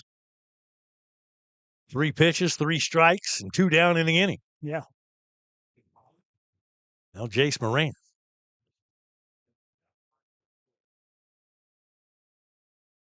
Ran his last plate appearance, flew out to the center fielder, a ball skied way up in the air. He walked back in the first inning, and Coach Moran sent him home, and he was chopped down at the plate. One of those things, and you take that chance, especially early in the game, and again, he skies it. This one to the opposite field. Shortstop and left fielder will call him off and make the catch. And so nice play out there by Braden Harris. Calls off the shortstop and makes the squeeze. And 3 down. 3 up, 3 down for Suwannee. And still 2-1. We played 5. It's 2-1. Spartans leading Suwannee. Back after this on rivercountrysports.com.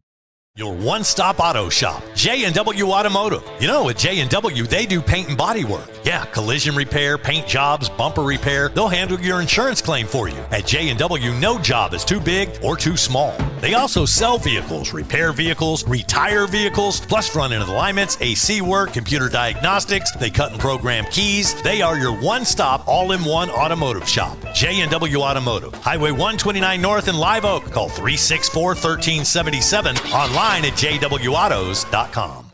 No matter what the road ahead brings, we'll be there. That's why Farm Bureau Insurance has been a trusted name for over 70 years. You deserve more. You deserve a promise. Local people, great rates, friendly service. That's the Farm Bureau Insurance promise. Farm Bureau Insurance, serving Florida for over 70 years. In Suwannee County, you'll find Farm Bureau in Branford and in Live Oak. In Branford on Drain Street, phone 935-1274. And in Live Oak on Dowling Avenue, call 362-1274. Farm Bureau Insurance.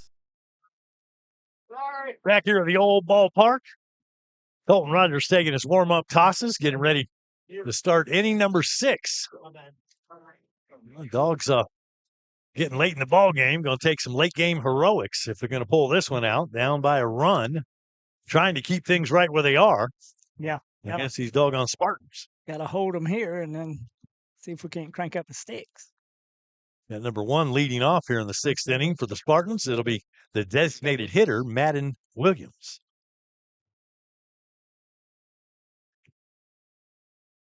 And his first pitch from Rogers. There's strike 1.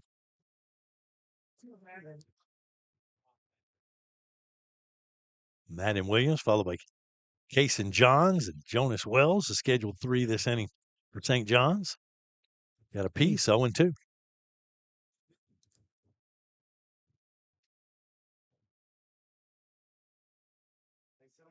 Hope you're enjoying the broadcast here on River Country. Love to hear feedback. If you got something you want to say, let us know on our Facebook page or hit us up via email or just catch us in town and tell us. There you go. 1 ball and 2 strikes. How'd you do this hunting season? Well, it wasn't bad. But, I know it was I got a little deer meat and we enjoyed. We had spaghetti, we had chili, we had sausage. We enjoyed it. You do the hunting, I'll do the eating. There you go. I'll probably get you some more. Well, I wouldn't complain. Yes. 2-2. I tell you what, they all over my neighborhood. Yeah. They know the safe places to go.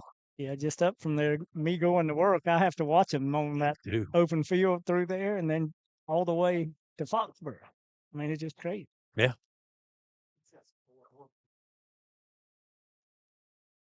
There's the 2-2 pitch. And that's going to be a base hit.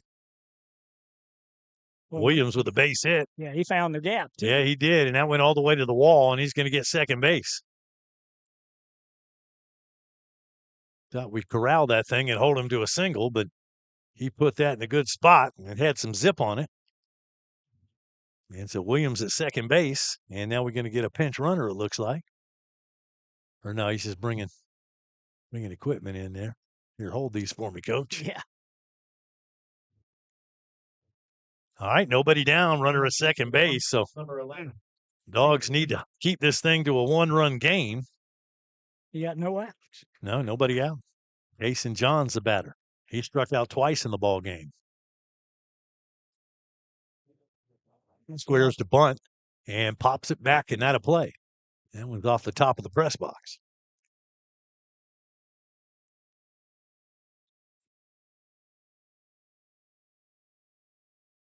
St. John's thinking, they need a little insurance here, trying to move the runner with nobody down. Let's see if he squares around once again. Infield's kind of cheating up a little bit, thinking he might, and he does offer bunt. Rogers with a pitch, and that's inside. It's going to hit him. That's going to put him at first base. Second hit batsman by Suwannee pitching tonight. So nobody down, and now runners at first and second. Jonas Wells comes to the plate. Number 7. He scored a run his last at bat. He reached via an error, came around on a pass ball, struck out back in the second inning.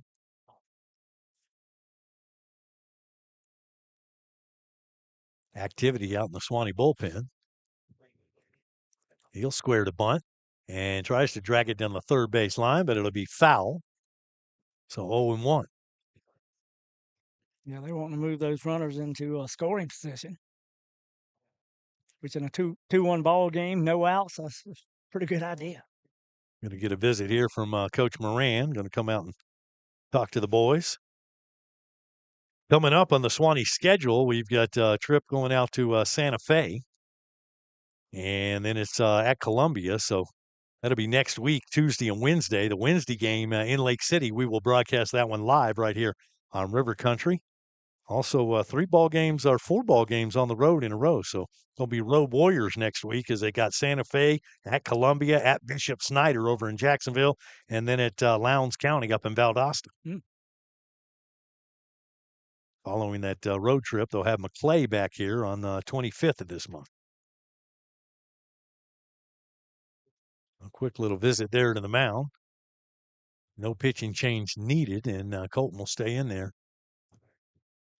Just setting the defensive lineup for Suwannee. You got Colton Rogers on the mound, Kyler Watson behind the dish, Grayson Green at first base, Jace Moran, your second baseman, Gabe Garcia at short, Easton O'Quinn at third base, Landon Peterson in left, Ty Moses now the center fielder, and Parker Craps over in right. Wells squares around the bunt, and he will lay it down. Green only played at first base, so the sacrifice is successful. So the batter did his job, moved the runners over. Now there's one out. For the Spartans, number 33, Hudson Dantzler. One down in the inning. That takes him out of a double play, too. Yeah. Because you got first base open now. And let's see what Suwannee decides to do here. This is the 8 and 9 hitters in the order coming up. Hudson Dantzler, followed by Chandler Dantzler.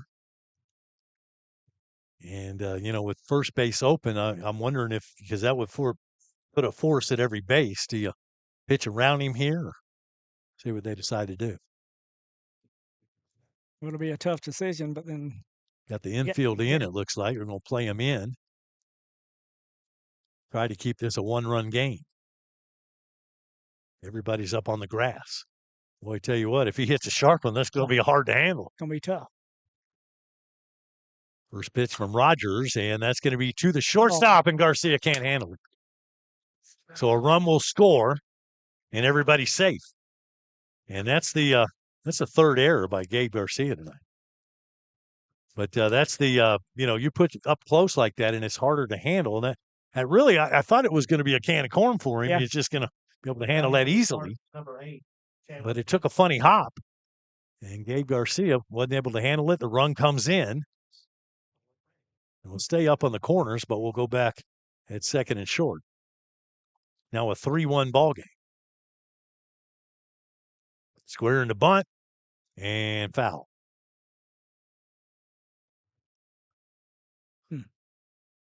Pretty good strategy. Yeah. Well, St. John's, they know 1 or 2 runs. You get a 1-run lead, that's kind of shaky. You get 2 or 3-run lead, and it feels a little bit better. But now the Dogs do have the ability. They proved that earlier in the week with the comeback victory. They were down 5 runs, I believe it was. Yeah. 6-1, came back 1-7-6. Something like that. It could happen. Don't give up hope. Number 8 squares around the bunt once again and fouls it away once again. So quickly 0-2 on Chandler Dantzler. Let's see if he's swinging away this time.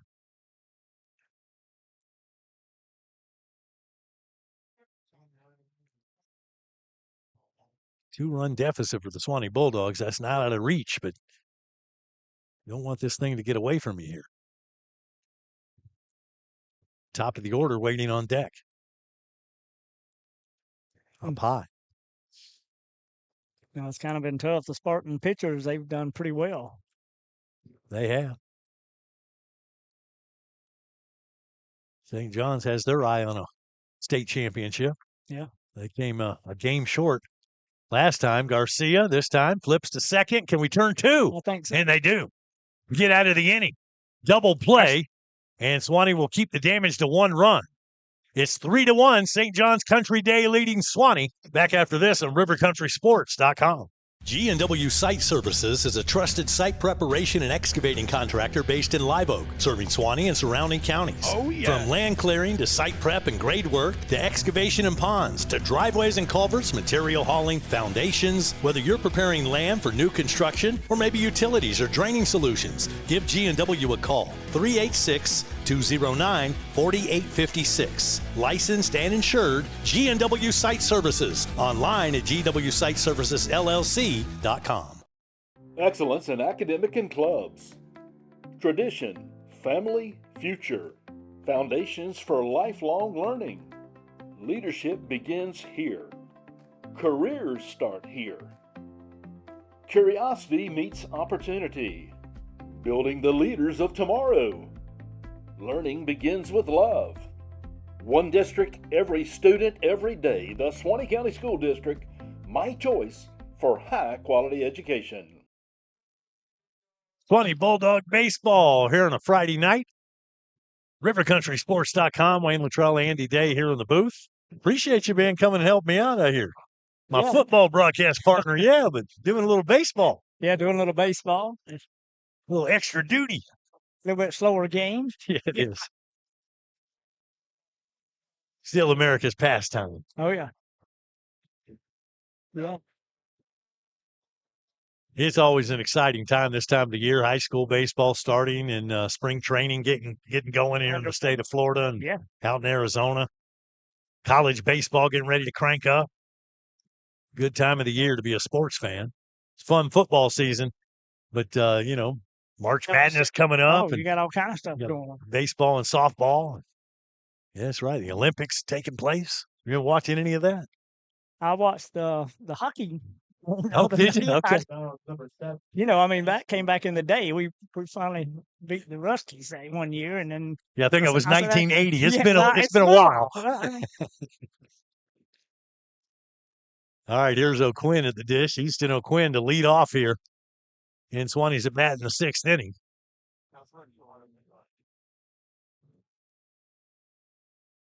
And 1-1 on the count.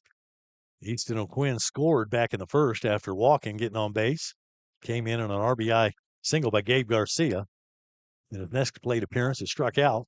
His third plate appearance here in the 6th. Outside. Hard to believe this young man is just a freshman. Oh, yeah. It is. He's got a bright future ahead of him. He does. Tell you what. He's inside. So he's ahead in the count here. 3 balls and a strike.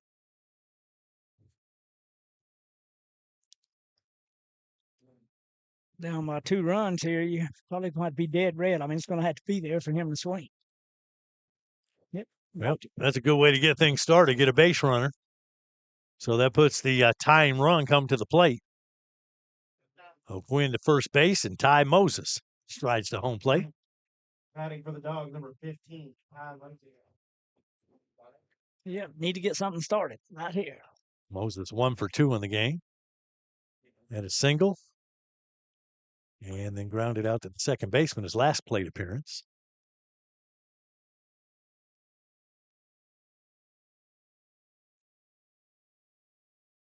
Coffee checks first base. Now he'll throw over.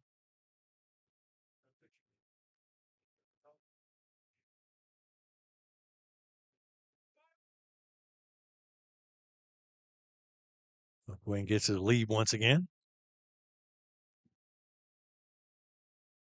Gavin Coffee. Here's the pitch. Outside. Yeah. Yep. That'll work. Certainly. Just suddenly struggling with control just a little bit here. Coffee trying to work through it.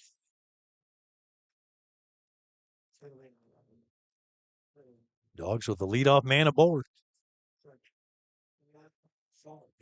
Missed again. Tell you what, 2-0. I don't know that I'm swinging until he starts throwing strikes. So now they'll get a little meeting of the mound.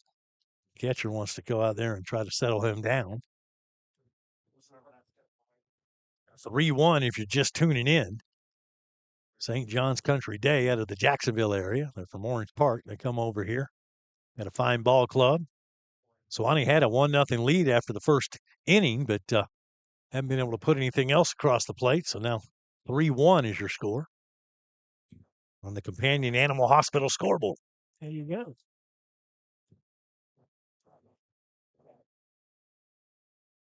There's the pitch, and that one's in there for a strike. So whatever the catcher said to him, Hunter Rogers had the magic words. Yeah. Well, we were taking all the way. So. 2-1 pitch, throw to first base. And diving back safely is O'Quinn.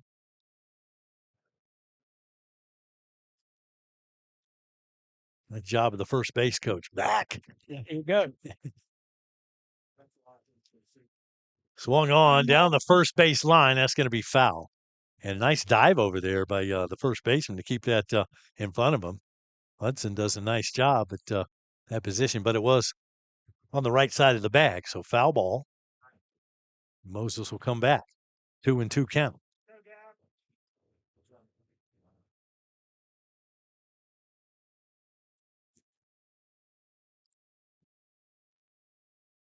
There goes the runner. And hit run and play, and right to the shortstop who was trying to cover the bag. Yeah. And they're going to say safe. Safe all the way around. Oh, they did catch him at first base. So second base, they're saying safe. Okay. Well, so because you had the runner going, the shortstop's trying to cover the bag, and he was in the right position. Yes, that was right up the middle and would have normally been a base hit. Oh, yeah. No, and that's what I mean. On that particular play, it would have been a base hit. Yeah. And it almost cost us a double play. It did, but fortunately, safe at second base. So a Quinn at second. There's one down in the inning. We did move the runner in the scoring position, and now Gabe Garcia. Gabe Garcia's had a tough time in the field tonight, but does have an RBI single. Could really use one here. Well, that's the thing. It's his time right now. If you can knock in more than you can let in, you can always play for us. That's right. Well, everybody makes error here and there. That's the game of baseball. It is. But Garcia could help himself out here, help out his team. Take strike one. Tyler Watson on deck.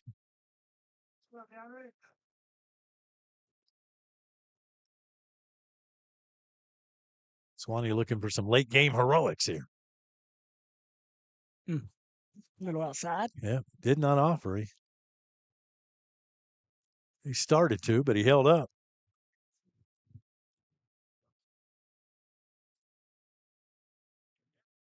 And the ump's going to come out, and I think pitcher was a little concerned, thought maybe he went too far there. And so home plate's going to come out and check with his base umpire. Just have two umpires out here. Normally on that play, you would look at your first base umpire, but the umpire, because the man is on base, he's got to station himself where he doesn't have that right angle. So usually the home plate umpire will make that call, but he's going to go out there and just ask for a second opinion. And not going to change his mind. Still 1-1. Yeah, it'd be hard for the umpire in the middle of the field. I mean, facing the batter too. And I think that's what he told him. He said, "Listen, I can't make the call from here." So 1-1. And checking second base. He spun around and he figured the Quinn was going to get back to the bag, and he kind of hesitated in a late throw. Yeah, if it had been a quick toss, we might have been in trouble. He might have been. He'd have just, spun around throwing. You're right. The 1-1 pitch. Swing and a miss. Garcia went after that one, but missed it.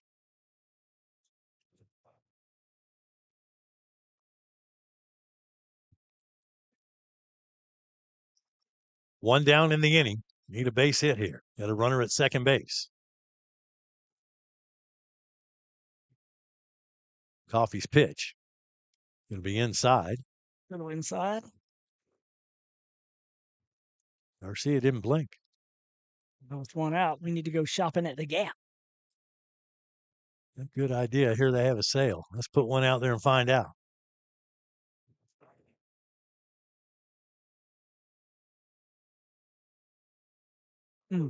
Strike three. Oh, man, that one fooled him. Two down in the inning. Runner still at second base, and now it's up to Kyler Watson. Now batting for the Dogs. Shopping at the Gap sounds good, but how about we just put one out of here and tie things up? Yeah, that'd be even better. That's the hope. Let's see if Kyler, what he can do here. Be nice. One run would cut the deficit in half, get it back to a one-run game as we head to our final at bat. There's a strike. Dogs down to 4 outs here. Yeah.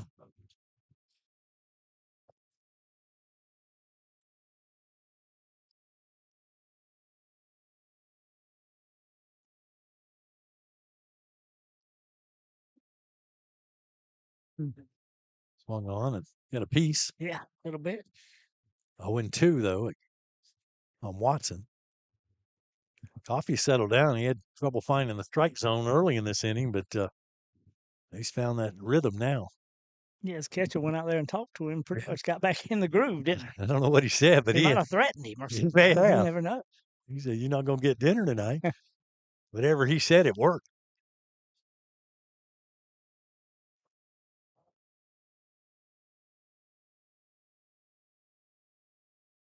No balls, 2 strikes. Tyler Watson started on the mound. He's now catching. Well, right now he's hitting. Yeah.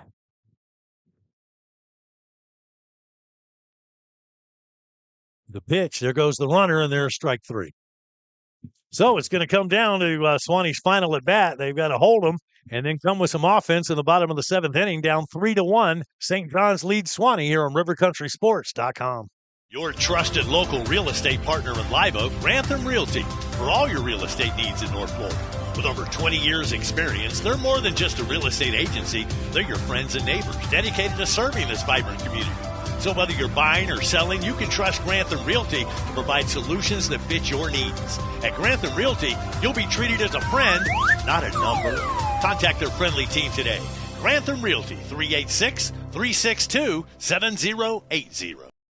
Cupid's drawing back his bow and aiming straight at the President's Day sales event at Walt's Live Oak Chrysler Dodge Jeep Ram. Sweetheart savings on cars, Jeeps, trucks, and SUVs are waiting. Kick off truck month strong with up to $12,000 in total savings on 2026 Ram trucks. People ask, why do we give such great deals? It's because we love selling Jeeps. That's right. Love is in the air, and so are the deals during the President's Day sales event at Walt's Live Oak Chrysler Dodge Jeep Ram.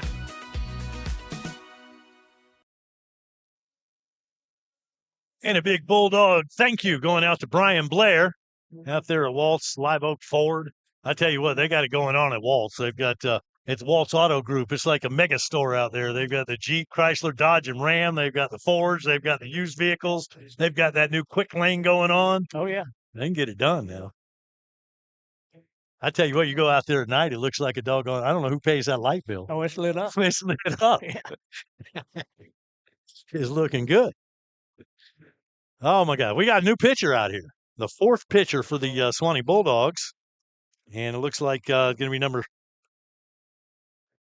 25. Yeah. Now batting for the Spartans, number 4. Got number 25. That's Case Nickerson going to come in and pitch.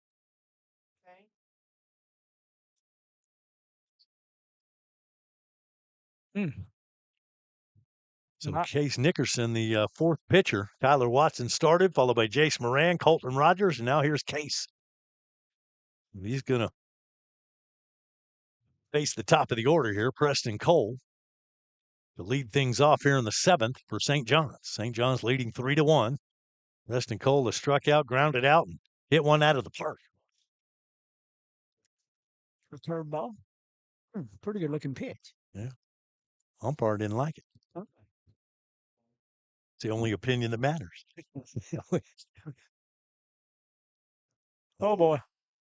That one hit him right in the helmet. And not happy about it, but that certainly wasn't on purpose. You're going to go talk to a pitcher. Well, I'm not going to say anything. I'll get riled up about it. Well, you know, the job of the umpire, his job is to step out there in front and kind of keep things calm. And nobody likes to get hit in the noggin. So you imagine the reaction is going to be about the same.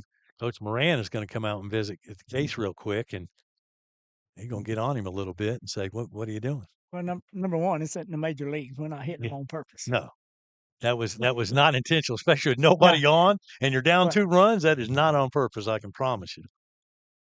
But anyway, let's see if we can get it done with the runner at first now. Hunter Rogers now comes to bat here in the 7th. Left-handed batter. He grounded out to first base his last plate appearance. He is 1 for 3 on the night.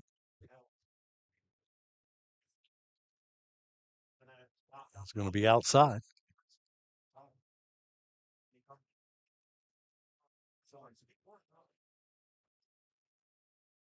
Cole with his lead at first base.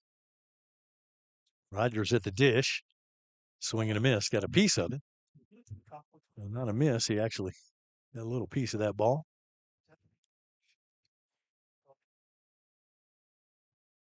Count 1-1.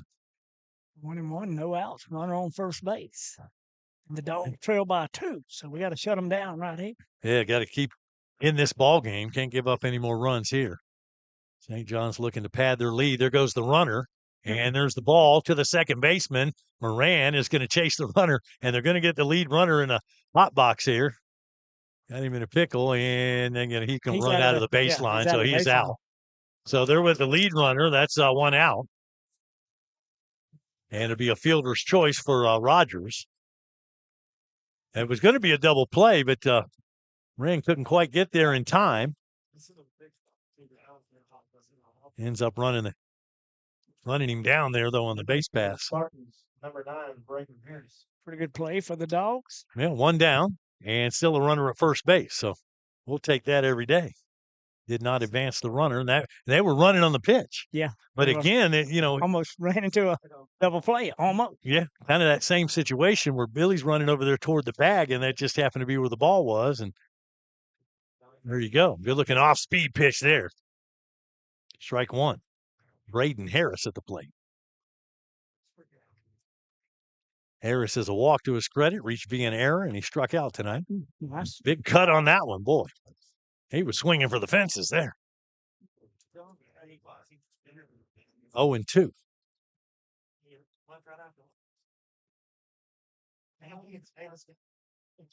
Ace Nickerson trying to keep this a 2-run deficit. That's the way to do it there. Fastball right across the plate. Big strikeout. 2 down in the inning. Now Mason Jones. Now not even a Spartan. Dogs need 1 out, and then they need at least 2 runs to tie things up, 3 to win it in the bottom of the 7th.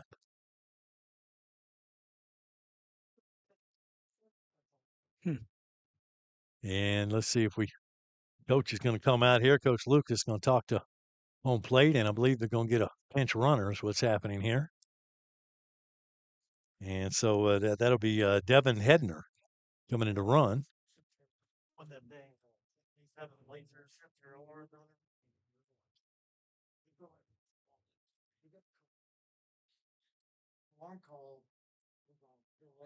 And I don't know why it would take so long to tell him I got a pinch runner going. But anyway. Yeah, not unless he was inserting him in the lineup. I don't know. Yeah. Little combo going on between the coach and the umpire. Now ready to go back to work. 2 down in the inning now. Runner at first base. I would imagine that Hedner with a little more speed is why they've done that. Mason Jones to the dish. Right-handed batter digs in against Case Nickerson. Downstairs, ball 1.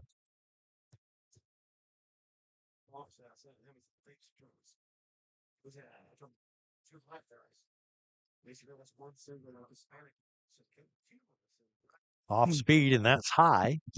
And quickly 2-0. Yep, a little up in the zone. Madden Williams would be next, but 2 down in the inning.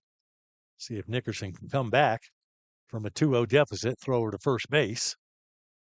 Chasing the runner back, keeping him close to the bag.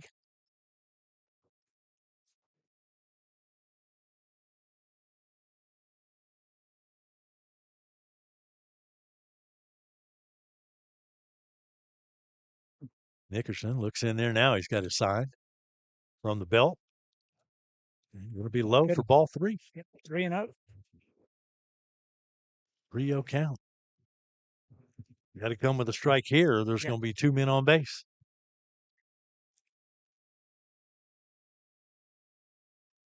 And he did, and he went after it, and he puts it a mile in the air. Who's going to get it?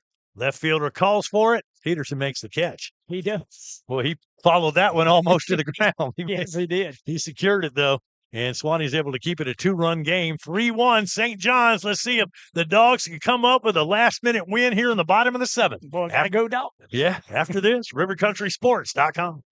Build strong, build smart, build with Assured. Assured Construction, Florida's trusted construction company for barns, steel structures, and custom builds. At Assured, they specialize in strong, functional structures built to last in Florida's demanding climate.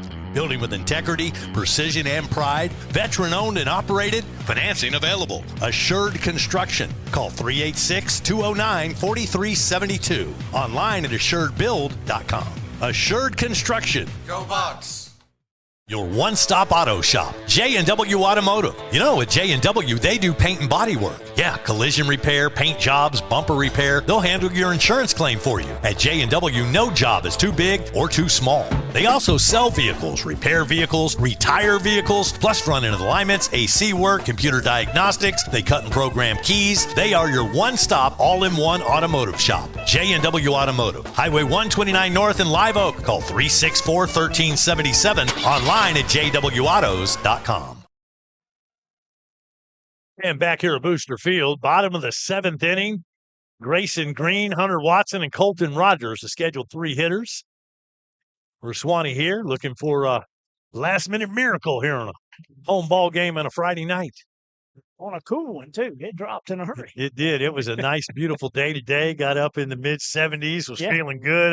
I was thinking about short pants at one point today, and now here we are thinking, I wish I'd have brought another layer. Yeah, I had on the shorts a little bit earlier, but that was out there in the yard. That's Florida for you, though. You can go from the heater to the air conditioner all in one day. Yeah. Mercy. Yeah, buddy. All right. Let's see if we can get Grayson Green on base here to get things started. Number 32, Grayson Green. Green to lead off here in the 7th. Facing Gavin Coffey. Ball 1. Green at the plate tonight. He's flown out to the center fielder. He's also got a base hit. He's got a double to his credit, but was stranded at second base.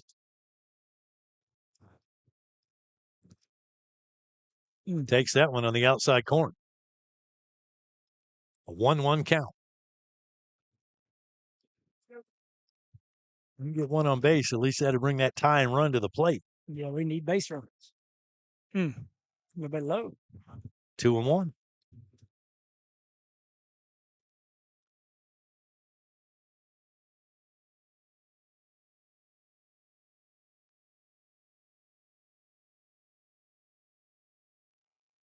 That's upstairs. 3-1.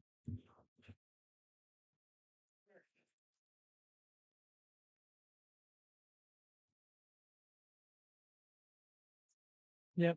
Groove that one in there. All right, full count now.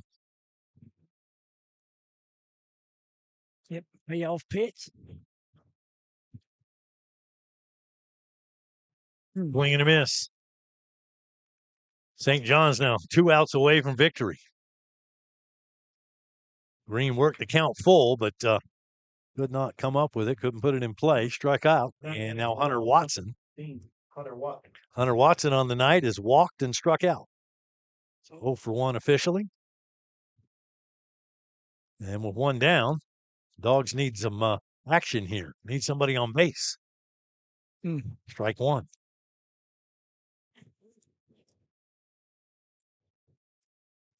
St. John's has gone with 2 pitchers tonight. Suwannee's worked 4 pitchers. Ethan Bissell and now Gavin Coffey to finish things off.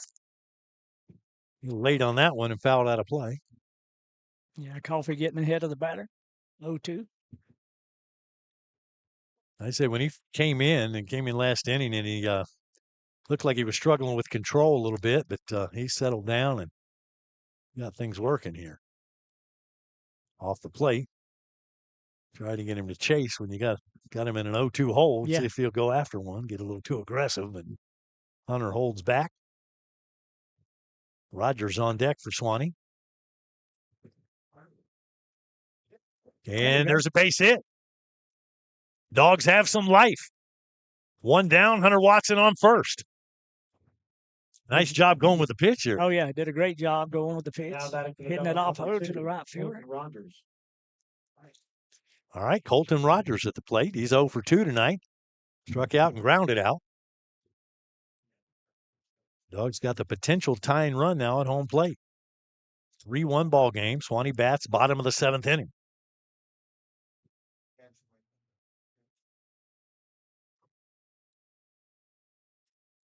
Hunter gets the lead at first. There's the pitch, swing and a miss.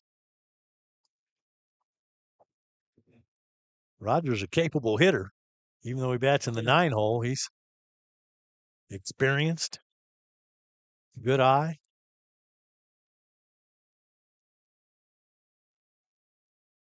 Pitch. That one's going to be low. Low. Ball and a strike. I know they'd like to get Hunter to second base, but you don't want to run yourself out of things here, so I doubt they take the chance. Good looking off-speed pitch there, boy. That looked like it was going to be inside, but curved right over the plate. It did.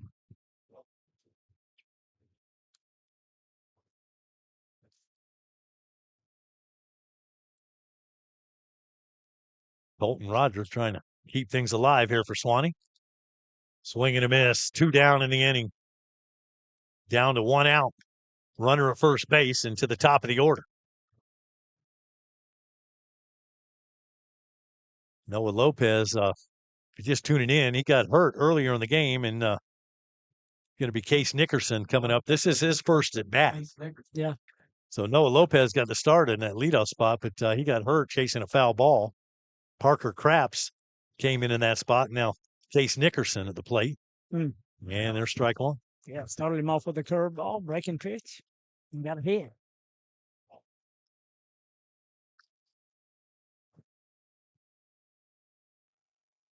Outside.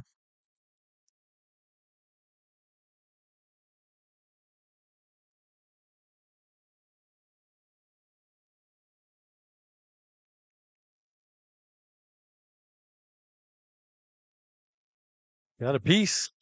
And quickly 2 strikes on the batter, so St. John's now 1 pitch away from coming away with a road win here in Live Oak, Florida.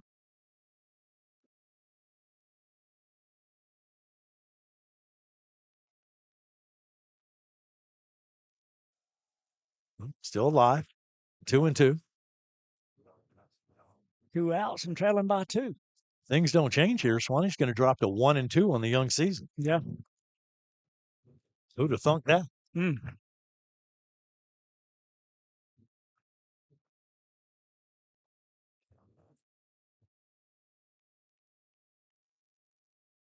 2-2 pitch to Nickerson.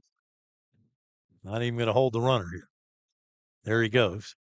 And staying alive. Going to have to retreat. Hunter Watson, if you're not going to hold me up, we'll get moving here. Of course, his run doesn't mean anything. It's got to get 2 across to keep this thing going. Nickerson waits, 2-2. Hunter goes once again. There's a swing and a miss, and that's the ball game. That's going to do it. Congratulations, St. John's Country Day. Comes in here to Live Oak, gets down by a run, but comes from behind and gets the victory. Yeah, I tell you, the pitching for them was pretty outstanding tonight, both pitchers. It was. You got to give credit where credit is due. Congratulations to the Spartans of St. John's Country Day. Final score, St. John's 3 and Suwannee 1. Back to talk about it after this timeout on rivercountrysports.com. What's up, guys? Welcome to Van Carpet One. For 78 years, we've been your local family-owned and operated floor covering store, and we can't wait to serve you. Let's go check out some of the stuff we've got and say hey to the guys. Hey guys, this is Michael Van here at Van Carpet One. Wanted to show you our huge display of carpet. Got about 1,000 rolls for you that we can order. We also keep about 100 in stock that are on clearance, so please come down and give us a visit. We appreciate it. Come in and see the largest tile collection in North Florida. Van Carpet One has every tile you could possibly imagine. If you can't find it here, they don't make it. Guys, take a look at this. This is just some of our options in waterproof vinyl plank, where we have the largest selection anywhere around here, including over 70 pallets in stock, ready to go right now. Come in and see our fantastic selection of elegant hardwood too, followed up by fantastic service that you expect from a company like Van Carpet One. Come on in and see us. We can't wait to serve you. And that's a boom shakalaka. And back here at Booster Field, congratulations, St. John's Country Day, a 3-1 victory over the Suwannee Bulldogs. St. John's Country Day, looking at their schedule, they've got Providence School in their next ball game. That'll be a home ball game on the 19th of this month. Then they play at Islands They are a 1A ball club, and they play in District 4. Foundation Christian and Geneva are the two teams in their district. Yeah. In Class 1A. Last year, they made it to the state championship game and ended up as the state runner-up with a 26-9 record. Defeated Suwannee last year 8-0. Dogs made it a little closer this year, but still falling 3-1. And looking at Suwannee's schedule, now they started out Trinity Christian. That's never an easy ball club. No. Lost 4-2 to them. Came from behind, beat Episcopal. 7-6 was the final, and then falling in this one. So Dogs are 1-2. 1-2, but baseball, you can bounce back. You got to be ready at the end. That's when it all counts. That's right. And I'm sure that they're getting to talking to now, and they'll get back to the practice field and get things straightened around. They got to go to Santa Fe. That's their next ball game down in Alachua at Santa Fe on the 17th. And so I believe that's next Tuesday. And then at Columbia next Wednesday, and we're going to be in Lake City to bring you that game right here on River Country Sports. So looking forward to that. That'll be our first road baseball game. Yeah. Tammy and I are going over Saturday to scout things out and figure out where to put the cameras and all that good stuff. So we don't know what to expect. It may be a one-camera game. I don't know if we can bring the whole crew or not, but we're going to try. Well, it'll be exciting either way. We're pretty excited about the schedule. So we've got Columbia High. That'll be the game next Wednesday. And then after that, we've got our first softball broadcast. Madison County comes in here, and we're going to step over behind us and go to the softball field. That'll be fun. Yeah, root on them Lady Dogs. Yeah. So how about that? And continuing with the baseball schedule, we've got games against Wakulla Childs, a home game against Columbia, and then the Newberry Panthers coming in. And then we'll round out the regular season with another softball broadcast, and that'll be against Fort White. Also, we're going to broadcast some middle school softball games. Got a sponsor for that. And, everybody's always wanting us to, want us to air everything. And we'd love to air everything if we could get the sponsorship. So yeah. You get somebody with some bucks to give us a ring. We'll get us some sponsors. There you go. And we'll broadcast. Yeah. Hoping we get a chance to speak with Coach Billy if he'll come up here. He's out there in right field, got the boys on their knees and just kind of talking to them right now. Don't forget the Suwannee Sports Report airs Mondays, 7 o'clock right here on the channel. This week's show will feature Dogs softball coach Greg Gaby. The following Monday, we're back to a baseball broadcast with Billy Moran. The Suwannee Sports Report brought to you by Roundtree Moore Ford on Highway 90 in Lake City. Don't miss the Suwannee Sports Report right here on rivercountrysports.com. Also plan to bring you graduation ceremonies. We did that last year in Live Oak and in Brantford. Plan to do that once again. And so looking forward to that. And then we'll be back for the football season. Last year we did Suwannee and Brantford. If you'd like to sponsor the channel, we would love to hear from you. You can always email me, rivercountrysports@gmail.com. You can reach us via the website. You could hit us up on Facebook, whatever it takes. Just get a hold of us, and we'll be happy to hook your business up with some sponsorship here. I'd love to keep this as there's two different business models. You could put this behind the paywall, and then you'd have to pay for it if you want to watch it, or you can get sponsorship. And we're trying to get the business community to support things to keep it free for the folks that want to just tune in. Yeah, that'll be awesome. Man, well, that's the plan. So far, 2 years in, we've been able to do it, but want to keep things going. Yeah, and Coach Moran, like you say, he's having a little bit longer talk with them dogs. Yeah. And I think it's early in the season. Going to get the minds and attitudes right and correct the things that have gone wrong. Yeah, I don't know if we're going to get him over here or not. I want to thank our camera crew, man. They did a great job tonight. Oh, yeah. Really appreciate those guys. Sawyer Brooks and Dusty Morgan and Anthony Woolsey, and we had Lucy Roberts, John Koch. Appreciate the camera crew, and, of course, Tammy keeping everything straight up here. Oh, yeah. It takes a lot to keep you and I straight. Well, it does. She probably needs a raise after that. Yeah, we're going to double your salary. And guess what? She's still making the same thing. Those of you who don't know, Jamie Neal, she runs the youth sports program at the Suwannee Middle School and teaches communication and teaches all about the internet. And she's taught me a whole bunch. And you know what she's done, actually? She's just made me dangerous. she's given me this false sense that I know something. Kind of created a monster, but she keeps us straight. I don't think we're going to get a chance to talk with Coach Moran. We're going to take a time out here and back to wrap up the broadcast, and maybe we'll catch Coach Moran But if not, we'll just sign off after this on rivercountrysports.com. Do you want to help veterans? Vet Team 6 is a nonprofit organization that helps North Florida and South Georgia veterans with all types of projects, things that other organizations may not be able to do, like mowing lawns, removing debris, repairing driveways. We even help one veteran bury his donkey. You can help Vet Team 6 by volunteering your time or by making a monetary donation to the cause. For more information, check out our Facebook page at VETTEAMSIX. Vet Team 6. 6 branches, 1 mission. Cupid's drawing back his bow and aiming straight at the President's Day sales event at Walls Live Oak Chrysler Dodge Jeep Ram. Sweetheart savings on cars, Jeeps, trucks, and SUVs are waiting. Kick off Truck Month strong with up to $12,000 in total savings on 2026 Ram trucks. People ask, why do we give such great deals? It's because we love selling Jeeps. That's right. Love is in the air, and so are the deals during the President's Day sales event at Waltz Live Oak Chrysler Dodge Jeep Ram. And back here at Booster Field, and Coach Moran has wrapped up his meeting, and I was kind of reading the body language, and it didn't look like they were out there singing campfire songs. No, I don't think they were. And I guess you could say he might have been giving them the business, but I don't know. I think he was just probably correcting them on the things that went wrong and telling them what we got to do to get better and to make this a successful season. Yeah, Suwannee gave it a great effort, but let's give St. John some credit. I mean, Yeah. St. John's Country Day came in here; they got down a run, and but they stayed with it, and they were able to maintain that, keep Suwannee kind of off stride a little bit, and they played good defense. They pitched well. They got some timely hits, and they earned the victory. Oh yeah. So, and it doesn't look like. See if we can get Coach Moran to come up here. I'm not sure if we're going to get him or not. He made his way to the clubhouse, and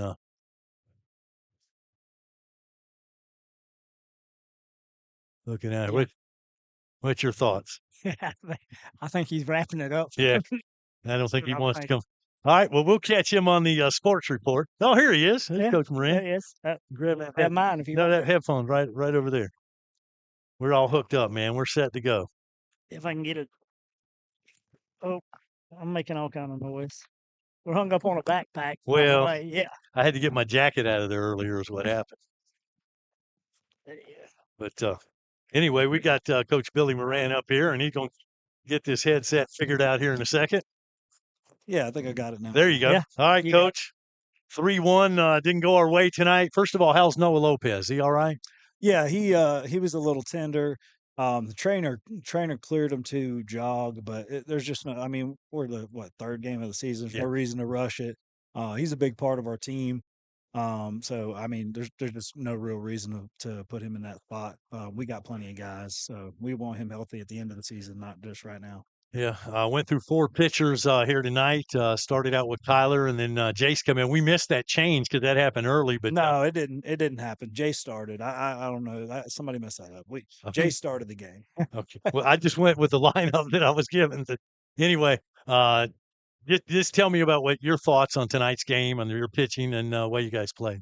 I mean, I think we pitched fantastic. Made a couple errors in a couple spots, but our pitchers did a great job. Our kind of our team philosophy is if we can keep them under 5 runs, we should win the game. Yeah. So really, our offense has got to get better. We got to be able to score some runs in order to win baseball games. Yeah, I got to get some timely hitting. Give St. John's credit, though. They came in here, pitched well, played good defense, and got some timely hits and won the game. Oh, for sure. I mean, we scheduled them because they are a state champion caliber team. That team right there will undoubtedly win state this year. They have a lot of really talented arms. They're coached extremely well. And they play with intensity and they execute, like you said, timely hits, timely situational execution. I mean, it's not a coincidence. They are a very good baseball team. Yeah, no doubt. And you've started out against 3 hot ball clubs playing in Jacksonville. Came from behind and won that game against Episcopal. But pretty tough schedule when you start out with Trinity Christian. Then you got St. John's here and in between Episcopal. I mean, you didn't start out with any slacks. No, yeah. I mean, I wanted them to be challenged right away. And it's kind of one of those things where this team is, they kind of, for lack of a better term, they kind of overachieved, exceeded expectations last year. And then they, come in this year and there's just we just automatically think that we're going to make it to, to the regional final And and that's not free. Like, you got to earn that. So I think this is a little bit of humble pie starting the season 1 and 2, because right now what I'm seeing is I'm seeing our hitters be really uncoachable.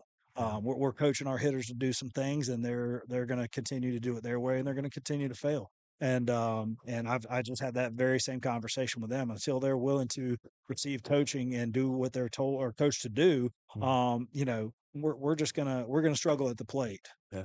You just touched on some different mindset where last year we were young and we weren't, there weren't any big expectations. Sure. Whereas this year, kind of a bullseye on our back. Everybody's saying, "Hey, this team's going to the state championship," but you don't just get a free pass there. No doubt. No, I mean everything is earned, and that's the thing. And right now, what I'm seeing is I'm seeing some guys that are bigger than they've ever been. They're stronger than they've ever been. And in practice, they're really feeling strong, and we're taking some swings that are maybe for me and not for the team. Because we got some guys that can hit the ball out of the park. However, if you go up there trying to hit the ball out of the park, you're going to get what happens tonight, which is your offense is going to score 1 run. Yeah. Are you ready to be road warriors? You got 4 road trips in a row starting in Santa Fe Tuesday. Listen, I just want to be a warrior. I don't care where. And if these guys just will listen and do what they're coached to do, they can beat anybody. And I'm really, I just want the battle. I want to enjoy, battling in baseball and playing some good baseball. Right now, I feel like we're playing pretty average baseball. And the thing is we're better than average, I think. But it's not showing right yet. So I'm hoping that these guys will take these hits on the chin and they'll learn from their mistakes. And I mean, you got to think we're 2 or 3 pitches away from winning that baseball game and really just taking control of the game. Yeah. So I mean, it's not a lot. It's a very, very little. To say baseball is a game of inches. It is. It absolutely is. So we are not far, but we have to be willing to make the adjustment. Going back to the first inning, of course, in the first inning, he tried to stretch the run. Moran coming around, sent him home, and he got caught at home plate. Great play by the right fielder. Got to give him credit. But normally early in the game, you're going to take that chance where maybe later in the game, a little more cautious. But still got the 1 run in and thought that 1-0 lead early wasn't going to be enough. We needed a little more offense. Yeah, I mean, like I said, these guys are coached very well. They're gonna execute on pitches. We have to understand that as the game goes on, the approach has to stay the same. I'm not trying to get big. I'm trying to stay through the middle of the field, contact. Not trying to lift the baseball. And like I said, I really think with our guys, it's a focus thing. And we got to focus on the right things. I think we focus on some things, but not the right things. So, and that's something that we have to, we just have to make an adjustment on. Yeah, go back and keep working hard, and I'm sure you're going to get this. There's too much talent out here for you not to get this thing turned around. Oh yeah, for sure. I mean, and like I said, we started like this on purpose. We wanted to be battle tested right out of the gate. We don't want to come out here and be able to play a subpar game and win. Yeah. We want to come out. We want to have to play at our highest level, because when it comes down to it at the end of the season, in order for us to win, we're going to have to play at the highest level, and we're going to have to be able to execute. So there's no reason to play a lesser opponent and get away with these mistakes. Right. That's why I love playing St. John's Country Day, because if you make mistakes against them, they're going to make you pay for it. Yeah. And they did. Yeah. Congratulations to the Spartans for getting the win. And Coach, good luck next week. And we're going to see you Wednesday at Columbia. We'll be there to broadcast. Great. That's awesome. All right. Coach Billy Moran, head coach of the Suwannee Bulldogs. Appreciate you, man. Yes, sir. Thank you, guys. Yeah, All thank right. you. And that's going to wrap up the broadcast. Andy Day, appreciate you coming out here. We didn't get many oh my's tonight. Well, we got to, like Coach Moran says, we got to drive into some of those runs, and I know exactly what he's talking about. The big swings where you get the big pop-ups and all. That's just another can of corn. So if you're playing team baseball, you play situational baseball. You're trying to put it in play, and you're trying to find a hole and create runs. St. John's Country Day gets the win 3-1. That's going to wrap up the broadcast. I want to thank our sponsors, J&W Automotive, Assured Construction, G&W Site Services, Van Carpet One, Farm Bureau Insurance, the Suwannee County School District, Waltz Live Oak Ford and the Waltz Automotive Group, Grantham Realty, and Companion Animal Hospital. For Andy Day, I'm Wayne Luttrell. Tammy Neal was our streaming producer. Our cameras were operated tonight by Sawyer Brooks, Dusty Morgan, by Anthony Woolsey, and by Lucy Roberts. And our scoreboard and upstairs camera operated by John Koch. Also want to send a special thank you to the whole crew. Heather, you too. You did a great job. The whole crew here at River Country, we appreciate all of the hard work that you guys do. That's going to wrap it up. Talk to you again on Wednesday. We'll be at Columbia High, so join us for that broadcast, and don't forget the Suwannee Sports Report coming up Monday at 7 o'clock. Thanks for watching. Thanks for listening.